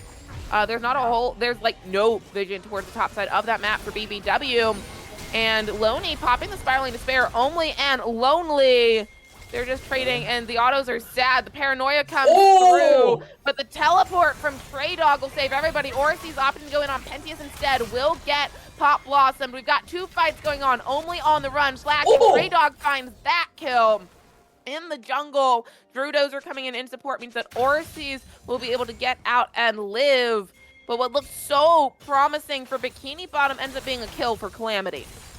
I mean, Bikini Bottom, it's really unfortunate for Orsi's in particular. He was looking to Paranoia onto Lonnie, but he flashed into the Fog of War, I think, so wasn't able to follow up with that. So it's a kill over to Traydog. They finally shut down this Orianna. Let's see what they can do with it. You can already see Traydog is just making the most of it by split pushing, drawing pressure on that side of the map. And they're going to at least draw ShamWow. You can see that the Fiora is recalling, and Omni is actually teleporting, so 2 members are being drawn to the Mundo. And I mean, Traydog, we saw him drawing towards that last Baron fight in game number 1. He drew all 5. And it wasn't a particularly fed Gragas, it wasn't a particularly loud Gragas, but it was a threat, and it drew the 5. Traydog, he may not have the kill line that is an epic top laner, but the amount of focus his champions draw on the split push is not to be understated when we start looking towards things like the Otacon that is spawning top right now. You can see both teams are kind of racing to just wrestle control of the top side. Orsi's is there. His team is at his back. Lonnie as well is trying to get some push, but he's got to be really careful. He doesn't have flash. And the Paranoia is up for the Nocturne, so if he gets found, he might be dead to rights. The pings are coming down from Calamity Esports wow, towards Otacon, and apparently we're going to try and start it. The problem is that Otacon on spawn, Paranoia comes out to give a little bit of darkness. Doesn't look like the recast will come through. The lights come back up. Trey Dog and ShamWow both flashing over a wall. Trey Dog on the run. ShamWow will be able to find the kill right before that maximum dosage comes back up. Standard Crystal Arrow also coming in support from Instant, but more importantly, they're now getting collapsed upon. ShamWow in the middle of 2 turrets. And yet again, Bikini Bottom Warriors trying to sneak this Otacon, but the pings are down. Loney knows what they're up to.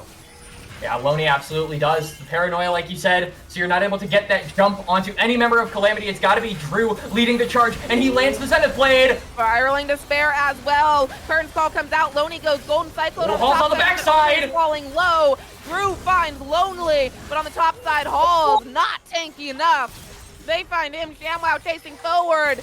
Cade opts to skip the clone. ShamWow on a killing spree as ShamWow finds 2. And it's 4 kills for Bikini Bottom Warriors.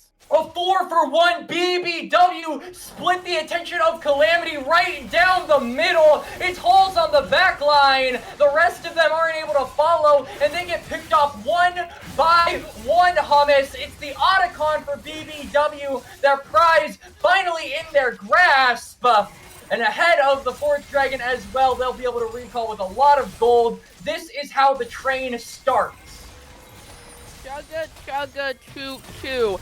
Trade Dog looking to get a trade will secure the mid-tier 1 turret from Only. So the good news is that if you're a Bikini Bottom Warriors fan, the good news is that you've got Otacon. You're looking towards the 2nd Dragon. You've got 1,000 gold lead. You're feeling pretty strong. Bad news is you are losing turrets in every lane right now. And if you overstep, if you miscalculate team fight, it is that much easier for Calamity to twist it and push you down. Especially as those respawn timers are going to start getting longer and longer here, Quacks. With that, though, 15 seconds until this dragon, and Penty is starting us off with poke damage. You can see ShamWow is on the backside as well. This Fiora recently, especially, has been doing such a good job at accruing gold in this game, and now is getting extremely close to 3 items. There we go, they messed it up! Paranoia comes out, and Standard Crystal Arrow will land. They're going under turret. Orsis finds a Cade, flashing back over the wall to make sure he doesn't fall. Spiraling Despair down onto Instant, will do some damage. Drew is the frontline Cyclone. Drew falling low. Drew Zenith Blade. Drew falling. Trey Dog dozes right over the dozer. And now the pings come out. Instant having to recall.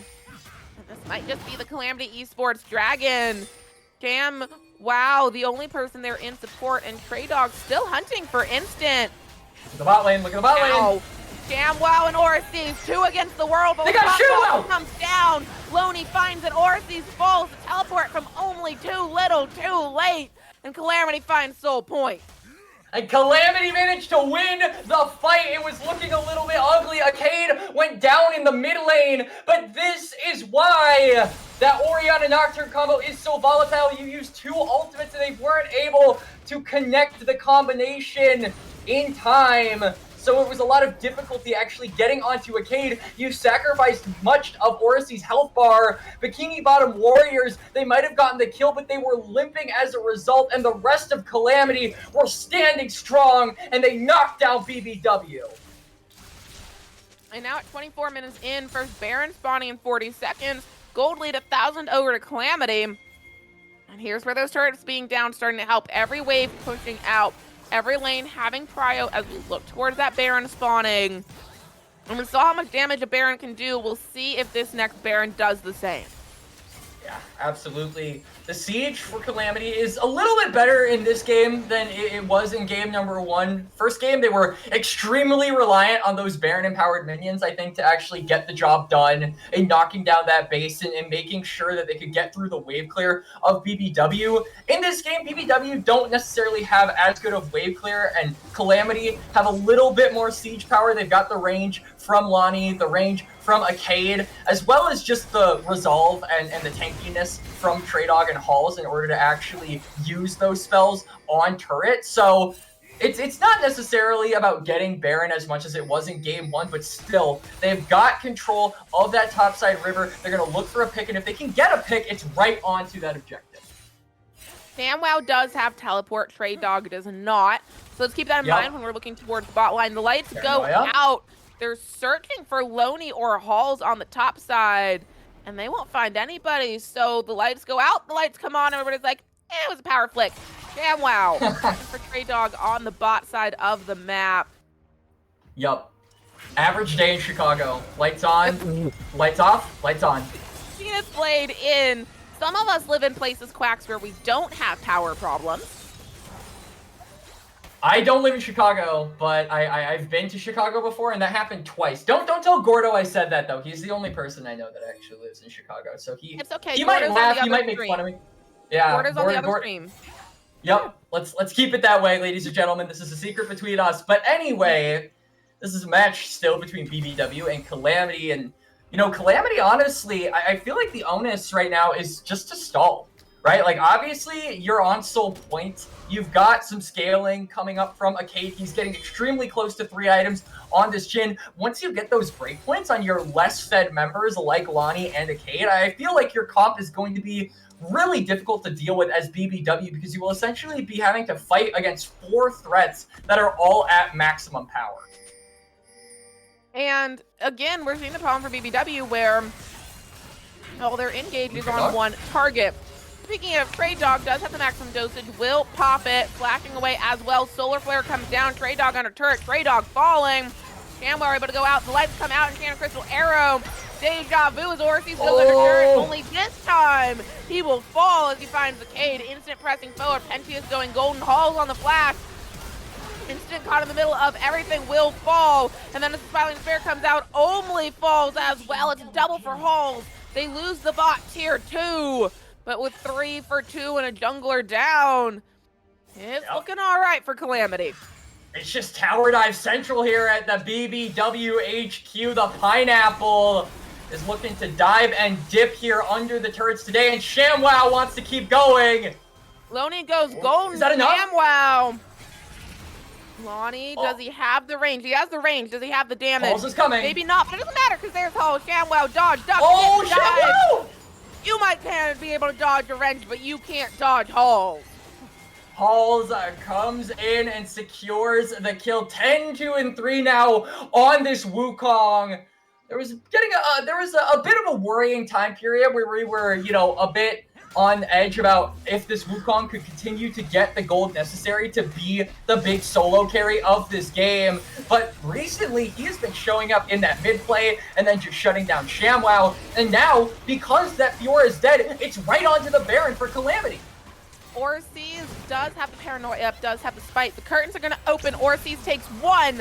The lights go out. Oh, he got it! Baron! Orsies comes up. Purple gets out on the backside. 4 members of Bikini Bottom Warriors now looking to take on 5. Halls falling low, but Trey Dog, the maximum dosage, Pop Blossom finds 2 and a crab. Instant finds Halls, but Orsies falls, and now Trey Dog. ShamWow! And the teleport coming in. ShamWow back on the board, looking to save the day.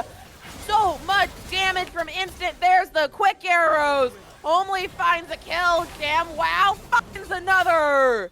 It's almost a clean ace. The Cade, the last member standing, as Bikini Bottom Warriors wears purple and looks towards the dragon. And Orsies dies a hero. He gets the Baron, and BBW wipe the floor with Calamity. ShamWow comes in and makes the hero play, knocks down the remaining members, and now the dragon is the next target, and it belongs to the Bikini Bottom Warriors, who are saying, we're not done, we want playoffs, and we're gonna fight tooth and nail for it. And so they are. 4,000 gold in their pockets here at 30 minutes in. Level advantages in every lane. More importantly, Instant up 2 levels on Aegis does have that 3rd leveled ultimate in the Enchanted Crystal Arrow. And I mean, Orsies finding purple. I didn't think he was going to. I almost wish we had a replay on how few health that Baron was on. But you know what? Come up with it. And now Bikini Bottom Warriors need to press forward. All the lanes are pushing. But here's what I was talking about. They had to use Baron just to get the same number of turrets down that Calamity had down. Calamity, by having more turrets up, is slowing this advance. ShamWow, you're treading through those turrets, but you are just 1 man.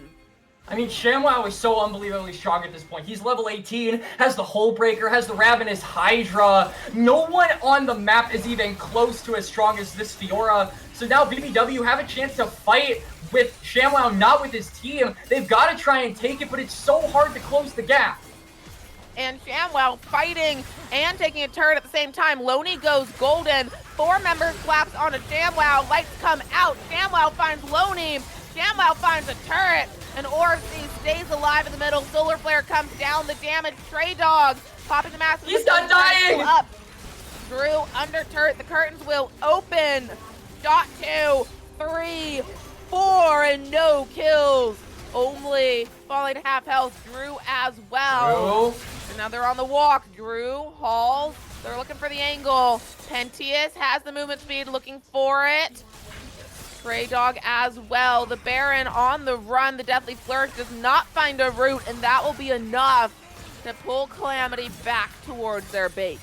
They take ShamWow down and they chase down Bikini Bottom Warriors, and honestly, it's not even that bad that they don't get a kill. They're wearing down the Baron timer, and as long as they can make it so BBW don't break open the base with these Baron-empowered minions, they'll be perfectly fine. It doesn't matter how many members of BBW escape, so long as you can prevent your base from being left in tatters.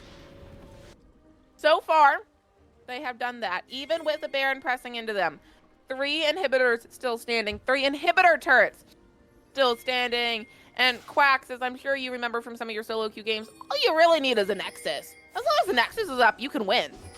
I mean, absolutely. Both of these teams are hunting for that all but elusive Nexus, and it feels like now Calamity, over the past couple of minutes are just hunting for ShamWow, right? Because this Fiora really is the big win condition. Obviously, you've got Omli, who is 6-2 at this point, very, very fed on the Orianna, but it really feels like ShamWow has just been the big raid boss of this game. You can see both Halls and Stray Dog are going to look for it, but this is just a dangerous game to play. Hullbreaker is active, right? You are stronger when you are alone and you have that item. So a 1v2 is not out of the realm of possibility. Orsi's just pops. Oh my goodness, Pop Blossom curtains open. Pop Blossom finds 2. Drew is tanky. Everybody goes golden. The teleport coming in. ShamWow right under turret. Only goes on a killing spree now. Hall cycloning in. Loney finds ShamWow! But ShamWow is that man. Finding Loney on the backside, and now ShamWow and Stray Dog in Stray Dog's base. Instant pushing forward with the wave. Only gonna have the recall and ShamWow. Maximum dosage pop from Stray Dog. ShamWow saving time, waiting for that base to get back there. And now the inhibitor turret will fall. Inhibitor soon to follow. Teleport coming in from Omli. Bikini Bottom Warriors want this, and they want this now. 15 seconds, and the damage on turrets is immense. ShamWow taking turret shots, just be a little bit careful. Stray Dog finds the shutdown on instant. There's one for 3 more seconds. The next one will fall, and Bikini Bottom Warriors sends us to game 3. They stay alive in the ACL. Orsi's with the Baron Steel, and ShamWow on the Fiora managed to clutch up in the late game. This is the second time in a row, Hummus, where the team that has won in the inaugural phases of the game has not been able to follow through and have ended up going down. But it all has to come to a conclusion in game number 3. And based off of how these teams are playing, I am excited to see where this goes. So am I. Game 3 is anybody's game except the team that wins in the early game, because apparently that's a curse in League of Legends now. But here's what I know. Game 3, it's back to square one. Both these teams 1 win away from their spot in playoffs, 1 loss away from being out completely. The only thing that has changed is that there are 20 champions off the board that cannot be played.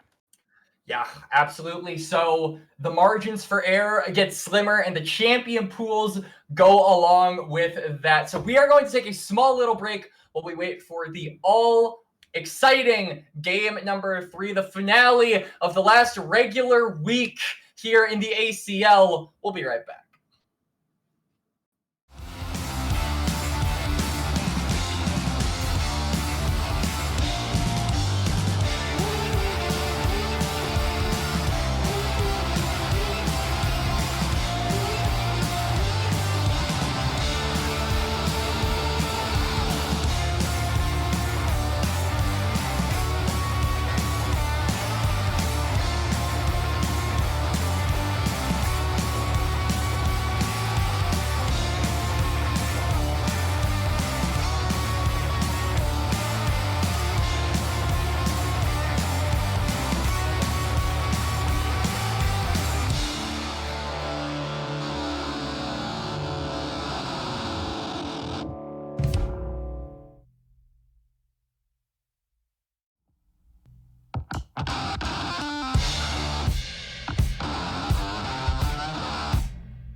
Welcome back to the Salt Mine. If you are just joining us from Aegis, first off, thank you. Second off, welcome. Third off, if the past two games in this series have told us anything, it's that we are going to be in for a banger of a game 3 between the Bikini Bottom Warriors and Calamity Esports. Quacks is here, Hummus is here, Ice Firehead's behind the camera, and we are all excited to be here. Yeah, absolutely. Like the stream that you guys just saw on Aegis, this is a 3-3 team series. So both of these guys are literally, it's do or die time, right? You lose this series, you're out. You win this series, you are into the playoffs. And it's not just a series anymore, Hummus. It's a damn game, right? This is the last game here for the regular season for both of these teams, whether they win or lose. But the implications will be drastically different for both of them. I am super excited to see which of these teams come out on top because we have seen flashes of brilliance from both, if we're being honest with ourselves. But it all starts in the draft. So when we get that up on our screens, we can finally get underway. And as you can see, those fearless bands are right below us. Those are the champions that are locked for this third game and will not be played here for this finale of a series. And we have had another side swap on our hands, so Calamity Esports can be ringing in the night on the red side, looking for that red 5 pick. And so far, Quacks, it has been red side supremacy this night. It has. So who knows? Maybe Bikini Bottom Warriors looking for that blue side supremacy, but all I know is the teams are where they belong, because Bikini Bottom Warriors, they're blue, and they're on the blue side, and Calamity, they're red, and they're on the red side.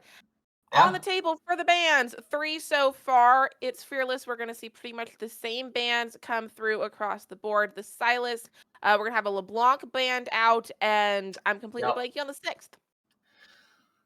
I don't remember it either, but I agree with you. I think that they're mostly going to be the same. We've got the Ambessa band away, actually, so maybe I believe that might actually be different from what we saw in games number 1 and 2. Maybe it is just Bikini Bottom Warriors putting a little bit more onus on that top side. Trey Dog, even though he didn't win the lane, was definitely a nuisance for ShamWow and kind of put a layer of sand on that raging fire that was that Fiora. But clearly it wasn't enough, as that Fiora burned down all of Calamity anyway. So we'll have to see what they're thinking this time around. BBW, like you said, Hummus, it's a side swap. So they are on blue side. The Corky taken away, the Ambessa taken away. A lot of these really strong blue side picks are no longer available, but some still are, and that includes the Varus. This is the tried and true ADC pick at the current moment. So not really too surprised to see it, but still, I think it's a really reliable champion to go from here.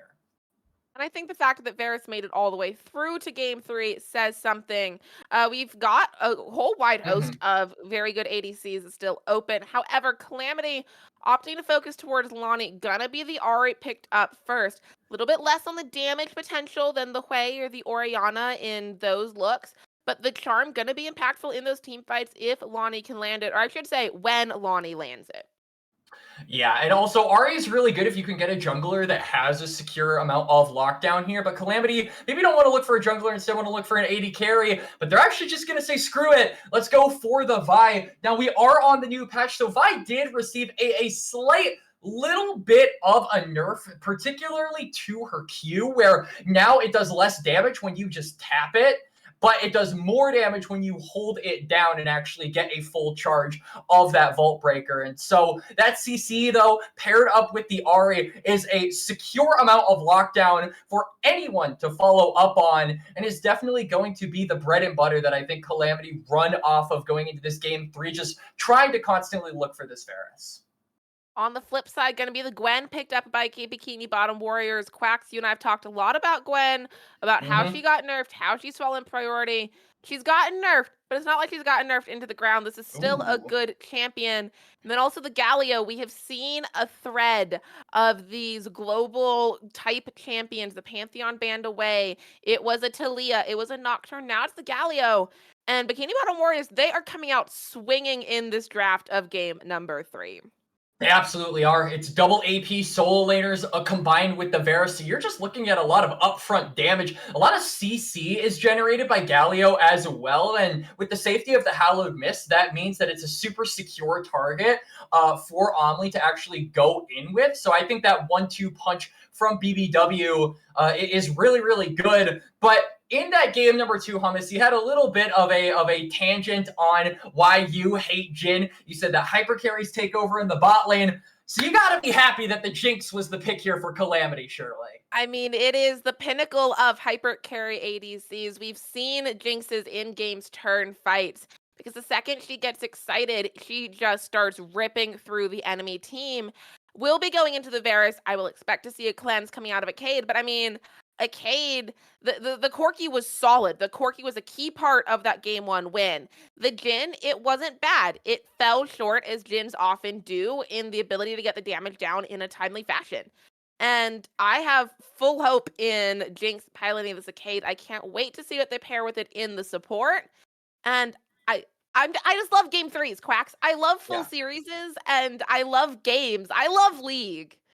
Yeah, me too. I will say, though, I think that this Jinx, even when it gets excited, has to be careful in these team fights, right? Because of the CC, because of the damage that BBW have in their comp. It's going to be kind of like when Jinx gets excited, it's that one moment in Avatar: The Last Airbender where Aang is powering up and then Azula just immediately shoots him with lightning. I feel like we could have like a moment there where Jinx is saying, I'm going to get excited. I'm going to mess all of these kids up. I'm going to go crazy. Lore accurate Jinx incoming. Boom, you get taunted. Boom, 9 needles to the face. Boom, an arrow to the face. And just you go down. So it is definitely going to have to be Calamity's AD carry, Aegis, calibrating that enthusiasm a little bit with that pick. All right, as we move towards phase number 2 of these picks, we have 4 supports taken off the table, in addition, obviously, to the 4 Fearless Band ones. Notably, Braum still up on the table, Alistar still up on the table, even a Blitzcrank. We've got the tank engaged supports that we know are meta, that we know are loved and valued right now. Whoa! In that vein, perhaps one of the worst ones of all, but one of my personal favorites, it's gonna be the Thresh getting paired up. And Quacks, your face is doing things.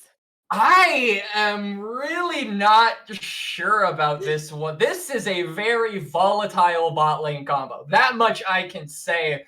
But it honestly feels a little bit bad, particularly for the Vi, because you want to get this bot lane rolling as soon as humanly possible, but Vi really isn't as reliable of a setup champion or reliable in the gank scenarios until that cease and desist comes out. And so it's going to be similar to what we saw with the Nocturne in game number 2, where you want that paranoia, you want that level 6. Until then, you kind of just want to sit back and allow yourself to farm and scale up. But now, Bikini Bottom Warriors, they're saying to hell with that. Let's just keep going for the fights. The Viego locked in, and then the Braum to finish it. This is a scrappy brawl team fight comp if ever I've seen one, Hummus. I love this 5-stack.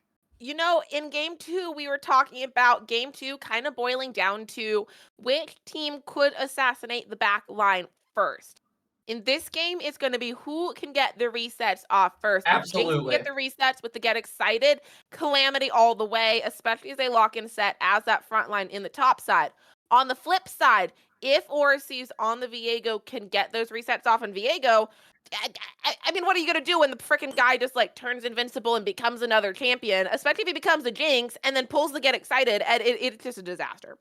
It's the resets and it's the scaling, in my opinion, right? I think that we've had a lot of attention be paid toward those dragons in games number 1 and 2, and I feel like it's more important this game than any other, right? Because you've got the Gwen and the Varus, and honestly the Viego as well, scaling on the side of BBW, but then you've got the Vi, the Ahri, the Jinx, who are going to be monsters in the late game. So getting the ball rolling with that objective early is going to be priority number 1 for both of these teams. And honestly, I kind of favor BBW in that regard. They've got the push with Varus. The Galio ult is also just a super useful tool for making everybody on the enemy team say, let's go away. Let's run to the other side. So I feel like that is definitely a checkmate that BBW can use once the time comes to fight for those dragons. But it really is just all about that setup. And I honestly still favor BBW in that regard. I feel like the only caveat to that is probably if Thresh can land a hook on one of these backliners.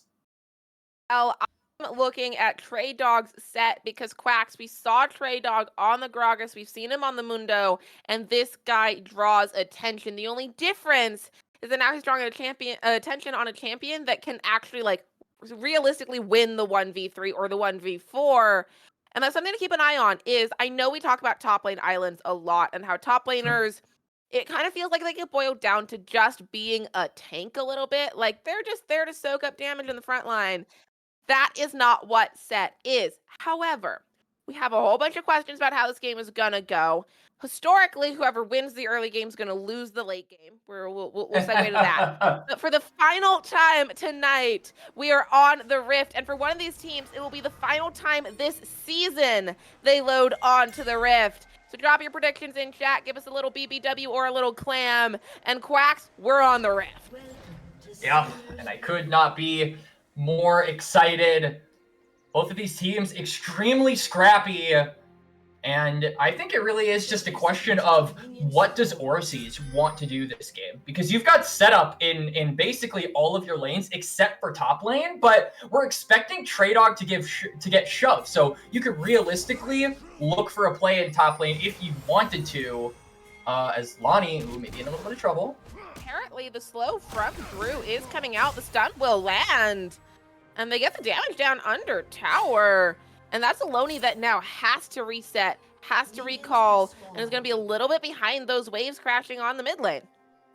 Nothing of too much consequence, though. Doesn't burn the flash. We'll be able to get to the waves before, I believe, the first wave of minions actually die. So, not awful, but still you can see that it was actually Orsees dropping a ward into Halls' jungle, so they will get a little bit of information as to where this Vi is starting. And like we said in the draft, Vi, a champion that doesn't really want to get too involved in the early game, really just wants to wait until he has that guaranteed lockdown with the cease and desist. So I think being able to track a champion that is most likely going to be full clearing, or ideally wants to full clear for the first few minutes, definitely going to be beneficial to BBW if they want to make a play on the other side. Absolutely will. We will see how that develops. For right now, 2 minutes in, all is calm and quiet on the Rift for now. Quacks, we know enough to not get lulled into that false sense of security, because once these two teams start fighting, they won't stop fighting. And it's just a matter of time before all of that gets kicked off. Absolutely. You can see Pentheus and Decade first to ding level 2, and I really like the caution that Drew and Instant are actually playing with in this game. You can see that Drew decided to run with the Guardian. Instant's got the usual barrier, but then Drew also has the exhaust, so they're not really looking to fight as this Varus Braum. They're just looking to stall out. They're saying even if this Braum gets a hook, gets a flay, manages to start off this exchange in a beneficial way for Calamity, they should still be able to turtle and at the very least survive with their health bars relatively intact. And surviving is half the game of League of Legends. In the mid lane, Omli and Loney going the way they have been for 3 games now. They're going to whack each other. They're going to do a lot of damage. And then yet nobody's going to really die on the solo bolo side here. So you can see that Trey Dog as well on the top side is really laying the hurt onto ShamWow. We saw this a little bit in game number 1 where ShamWow was on the Fiora, took a little bit of punish, but now speaking of punish. Yeah, it's a good defensive play used by Pentheus to, you know, back out there, slow him down, and it worked. Speaking of turtling and hiding and all of those wonderful things, they did it, but now Orsees getting caught out by Halls in the bush will be able to... We're going to trade it away. Only coming up a little bit first. Yeah. And then Lonnie. The health advantage is towards Calamity. Barely here. You can see both jugglers are kind of dancing around because they don't have smites. So they're being extremely cautious. But the health bar difference, like you said, Hummus, is what is going to be the determining factor for Orsees. Giving up that crab, saying, all right, I'll move toward the bottom one. But it is also worth noting that this will delay his tempo just a little bit. As Drew is taking a little bit of punish, but that Unbreakable putting in a lot of work. Oh, putting in work, though. The charm from Lonnie's still going to have to flash away from Orsees. Opting to revisit that lane, put a little more pressure for Omli. And I mean, it works. ShamWow going to be teleporting back towards that bot side.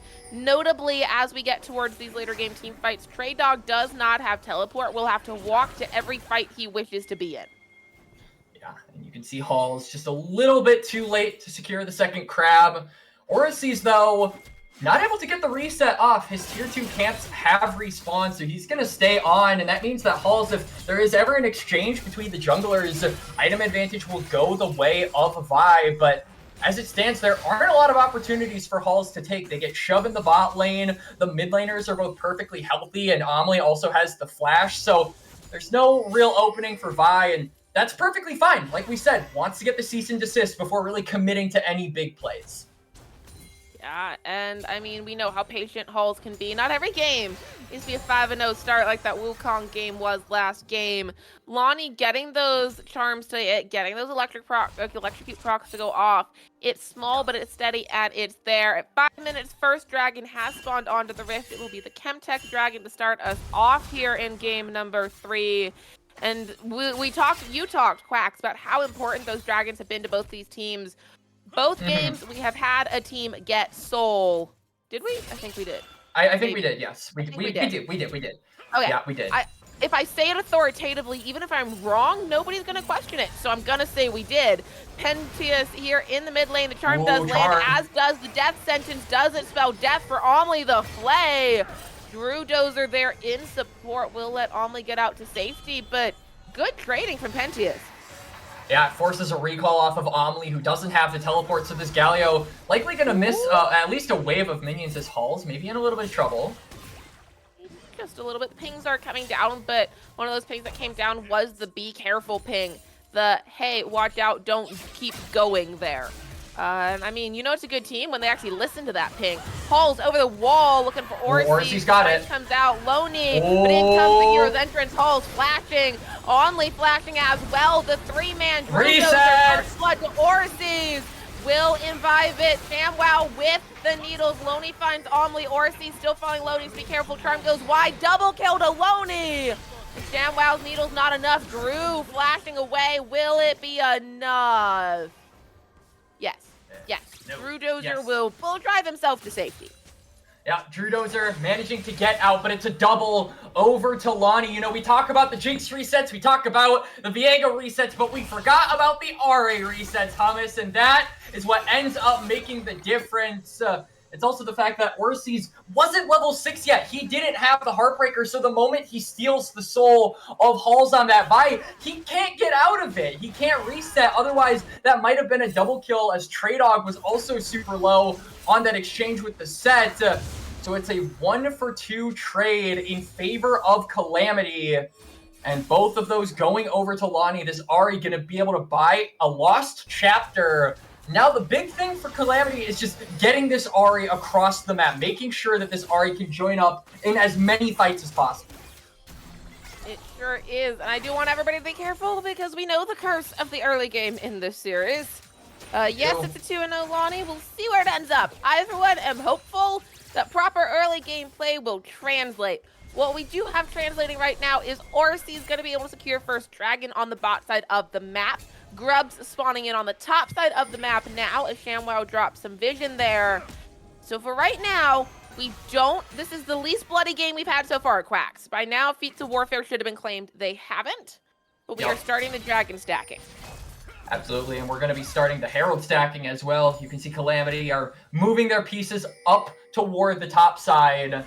And Halls finally has that cease and desist, so that guaranteed lockdown is there.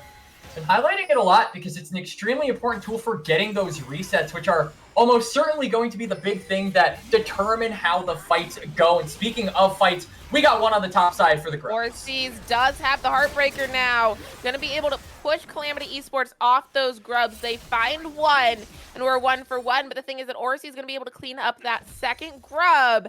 And that means that for the purposes of the stacking of the feet, that's going to go over to the Bikini bottom Warriors. They are now just one neutral objective away from the feat of monster slaying. And Drew isn't done yet. He's down. He's up there. He's looking. We might get ourselves a turret dive, but in the mid lane, Omli going to have to get away from Pentius with the Flay and Loney. Charm stunned, and that's a dead Omli. And it's 3 kills now over to Lonnie. So the sole proponent of Feats of Warfare given over to the Ahri as get a Traydog. maybe. ShamWow. Oh, Trey Dog finding the showstopper into ShamWow. The needles came out, but it wasn't enough. But now Trey Dog, we've got a 2-4-2, but the teleport coming in. Super Mega Death Rocket coming in from across the map. Here comes Omli. We'll have the hero's entrance the second he gets there. Halls on the run. Orsees with the stun. Halls will fall as Orsees finds his second. Orsees managing to get the kill, trade it 1-for-1, but you can see, because Drew was on the top side of the map, now Arcade and Pentius are able to get so much damage on this turret. Instant as well, forced to burn the flash, so this Jinx is getting rewarded on the other side of the map for Bikini Bottom Warriors, overcommitting in numbers toward that top side. So yeah, it's going to be 2 plates given over to the Jinx, and it's going to be able to buy with... I wonder if this is actually first item here, Hummus. It should be. That's 300 gold off turret plate. A little bit less if you share. There we go. Yep, there's the Yuntal. Yep. El Clasico. I mean, that's also huge, though, because instant full boots, yes, but only the BF sword to his name means that Arcade is up half an item over instant right now as we look towards the continued trading as we get towards the mid game here of this very pivotal game. Yep. So, you know, Dragon not coming up for a while, Herald not coming up for a while. We're in a bit of a lull state with this game, but we're starting to hit those 1-item breakpoints, particularly for the carries on the side of Calamity. Both Arcade and Lonnie have those first items as Traydog takes a massive amount of punish. Yeah, but in the mid lane, the charm lands onto Drew. Bulldozer. Doesn't matter when you're CC'd. Arcade finds the Death Rocket. On the top side of our map, ShamWow using the needle did find the solo against Traydog. At the end of the day, it's a 1-for-1 in kills. But you tell me, Quacks, what's more important, the top lane or the support? I'll tell you, it's Orsees looking to get collapsed upon by Halls. They're looking for a tower dive, but they have to be extremely careful. I mean, Omli is in the area. He has the hero's entrance. This could be the death or potentially the turnaround that BBW need. They're not even going to go for it. Oh, Chain of Corruption goes wide. So too does the death sentence and the charm.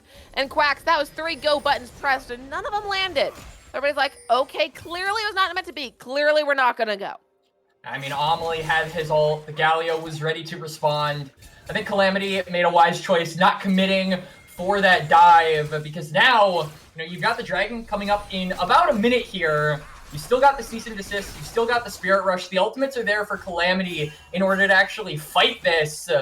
And notably on the other side, Bikini Bottom Warriors having to expend that Chain of Corruption. And Instant still doesn't have his flash, so I feel like Calamity have a very clear, easy target to go for if they want to start a fight and get those resets as soon as possible. We'll see what happens. ShamWow continuing the top lane assault onto Traydog. Only this time, Omli and Orsees working their way up as well. ShamWow does not have the needlework. Traydog does still have the showstopper. We thought we might see a turret dive bot. Well, I think we're going to see one top. Orsees announces his presence. And with the taunt, Traydog showstoppering, falling. ShamWow finds the kill. Towards the bot side, Brutos are going to have to flash away, but he will live. All that means is that Halls has priority on the Mountain Dragon as it spawns. And this also means that BBW are just going to give ShamWow so much gold as Lonnie maybe. Exhaust? Yeah, but it doesn't find anything, so Lonnie has to burn that flash, but will get out relatively unscathed. But it's Calamity on the other side of the map who are really focusing down this bot side, but they're really forsaking their top laner. Traydog is not having the best of games on this set, and the result is ShamWow on this Gwen, a scaling champion, mind you, just having an absolute blast here in the early game, really setting up to be a monster later on once those team fights start breaking down. So this is something that Calamity have to be really, really aware of. I want to see if they can try to respond with ShamWow and maybe knock this Gwen down a peg. We'll see what happens. What I do know is we will have Rift Herald on the map in a minute. I do know Pentius just landed his death sentence and said, I'm good. I was just doing that to mess with you. Let you know I could hit it. Across the board, we are at 14 minutes in. Turret plating has fallen. I completely lost track of who got the Feat of Warfare. No, I didn't. It was Lonnie. So Calamity at the full feet of warfare. Bikini Bottom Warriors down. They need one more neutral objective. But really, where we're at here is we're at turret. Who kills the first turret?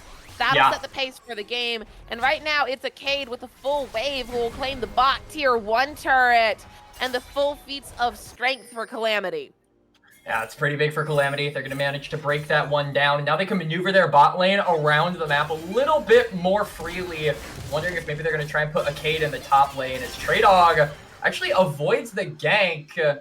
Does get hit by the final proc of Needlework, so that is going to chunk his health bar down quite significantly. But he's going to manage to stay alive and complete the recall. Oh, no, he's not!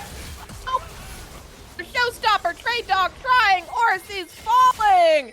Traydog does enough to live. And now it's Halls and Penchus looking for ShamWow. The knockup, this is what you wanted. The cease, the desist, the play, the box. And the box of doom shall it be as Halls will find the kill.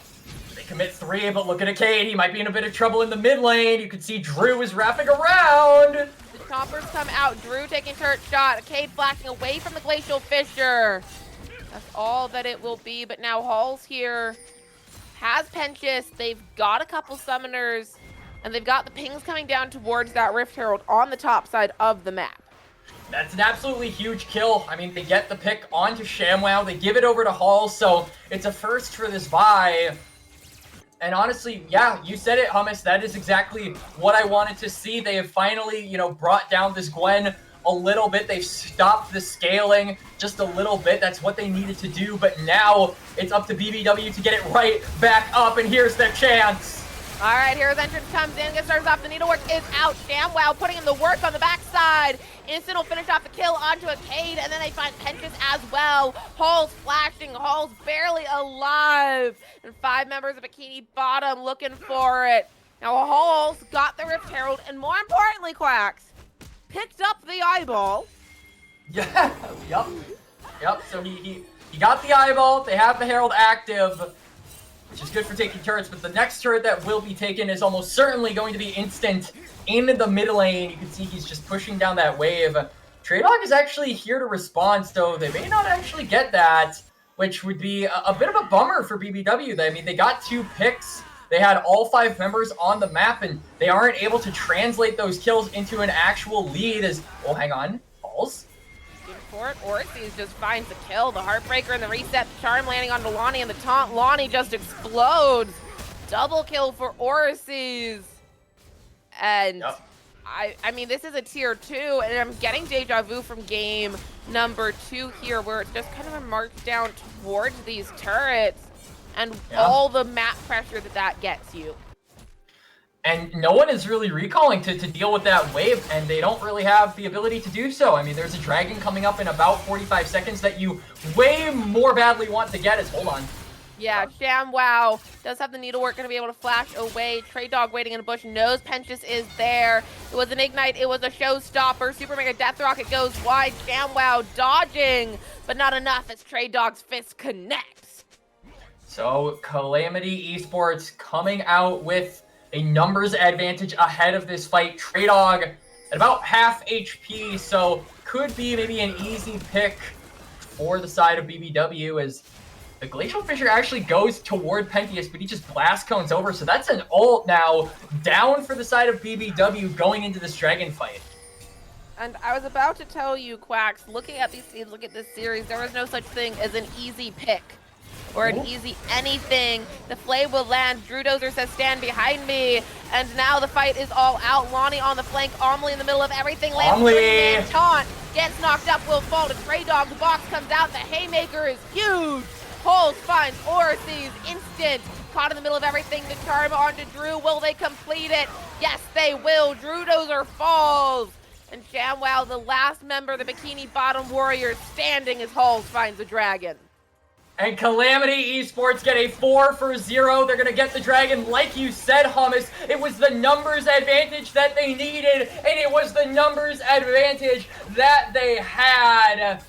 BBW, they just didn't have the damage at the end of the day. Omli tried to look for the hero play, but he didn't have enough follow-up. They didn't have enough members, and they get taken down. It's second dragon over to Calamity. It's mid lane turret claimed, and it's a whole lot of gold over to that top side. Look at those objective bounties, or rather just those bounties, not objectives. 2,500 gold, the difference in favor of Calamity Esports. But that fades really, really quickly if you can secure the kills you were talking about. Quacks, Lonnie sitting at 350 gold, but more importantly, also 5 stacks on that Dark Seal. That would be a huge shutdown if you could get it. The problem, Quacks, is that is a Lonnie with 2 items, boots, and a whole lot of movement speed because it's an Ahri. Absolutely. Lonnie is extremely slippery in this game. I mean, BBW do have a lot of lockdown, but it really feels like they've been forced to use those, pick tools defensively, right? That chain of corruption from Instant, the combo from Omli is used to get away more so than to engage, because we've seen what happens when Omli tries to engage on this Galio. It happened last fight. He just didn't have the follow-up. So I think the onus really is on BBW to find certain angles. Maybe look for a flank angle if you're ShamWow. Look for a flank angle if you're Orises. If you fight this team straight up, it's going to end like it did at that dragon. Yeah, ShamWow getting it started off towards Lonnie here. Orises looking for Penchus. A pick is a pick if you can find it. Penchus stunned up. Glacial Fissure comes out. Instant gets the kill. A much-needed infusion of gold into him. But Instant immediately getting hunted down by Halls. Hero's entrance coming in defense. Halls flashing. A Cade there in support, but the second teleport coming in from ShamWow. And now it's Trey Dog versus Orises towards the top side of that river. The ping comes down. Go all out. Orises haymakered, ignited. Halls dashing around in support. Trey Dog. Oh no, you're on a ward, my friend. They know where it's at. Drew Dozer looking for it. Trey Dog caught in the middle of everything. They will find it. Rift Herald spawns. Instant not only finds a kill, but the shutdown. And that might just be what he needed, Quacks, to get himself online. And I was going to say, Trey Dog did his job. He chunked out Orises. He didn't need to get the kill on the Viego. He just needed it to, go low, that health bar to go low enough to the point where taking the Otacon was dangerous. But now the Otacon is a surefire thing. It's a 4v5. Loney on the flank, though. Paul's coming over, the 2-man top from Only. Otacon is secured by Orises. Oh, the resets for a Cade. The resets for a Cade. The resets are off. Loney, they're hunting. Loney, they will find. Orises finds the kill. And a Cade pushing forward with Penchus, but the charm is forever. Instant on a rampage, it's a triple, and Orises cleans it up. Orises getting the final kill of that exchange. ShamWow living with a sliver of HP on that Gwen. Most importantly, BBW walk away with the Otacon, so that will be the big difference maker that gives them the team fight win. And it really just feels like BBW, they managed to take down Trey Dog. This has kind of been the story of the game so far, Hummus, where the team that gets the first kill is certain to win the, preceding fight. We saw it first time when they got the kill onto ShamWow. We just saw it when the kill was onto Trey Dog. We've got a dragon coming up in about 90 seconds. Will history repeat itself a third time? For the third time this series, we have found a point of equilibrium, Quacks. 23 minutes in, the gold, the kills, they are dead even. And this is the third time we found ourselves. One was at 24 minutes, one was at 17. But one thing's for sure, we will not be in equilibrium for a whole lot longer. Oh boy. One of these teams will find it. And right now, Halls has found ShamWow. The teleport coming out immediately from Omli. But the damage, the shroud coming down, the charm, ShamWow, too little, too late. Hero's entrance. The shield is good, but not when you get showstoppered away. The top for Trey Dog, and now it's 4 pressing forward on Omli. We'll be able and they managed to get out. They find Instant. We'll find the mid-tier 1 turret. Yes, maybe? yes. Nope. Yes. Yep, so they get the turret. But honestly, they lose so much in return. ShamWow doesn't have the teleport. He won't be there to instantly join up in the fight. If BBW can stall it, maybe they can be on even footing, but you can already see signs that they're not going to fight for this dragon. Instant is going toward the top side. They don't have river control. This is a shot in the dark for BBW. This might be their big team fight, but they're actually just not going to look for it, which I think is the better idea. The pings are coming down to try and take that tier 2 mid turret. I wouldn't have been completely shocked if BBW tried to do a little sneaky sneak on the Baron. We've seen a couple cheeky Otacon plays so far this series, but now Drew, the question is they got the dragon, and now Drew comes out for Drew. They leave him to die. Drew will eat the damage and Drew will fall. They are not done yet. You can see Orises really wants that red buff, but he might sacrifice his life for it. He's been found.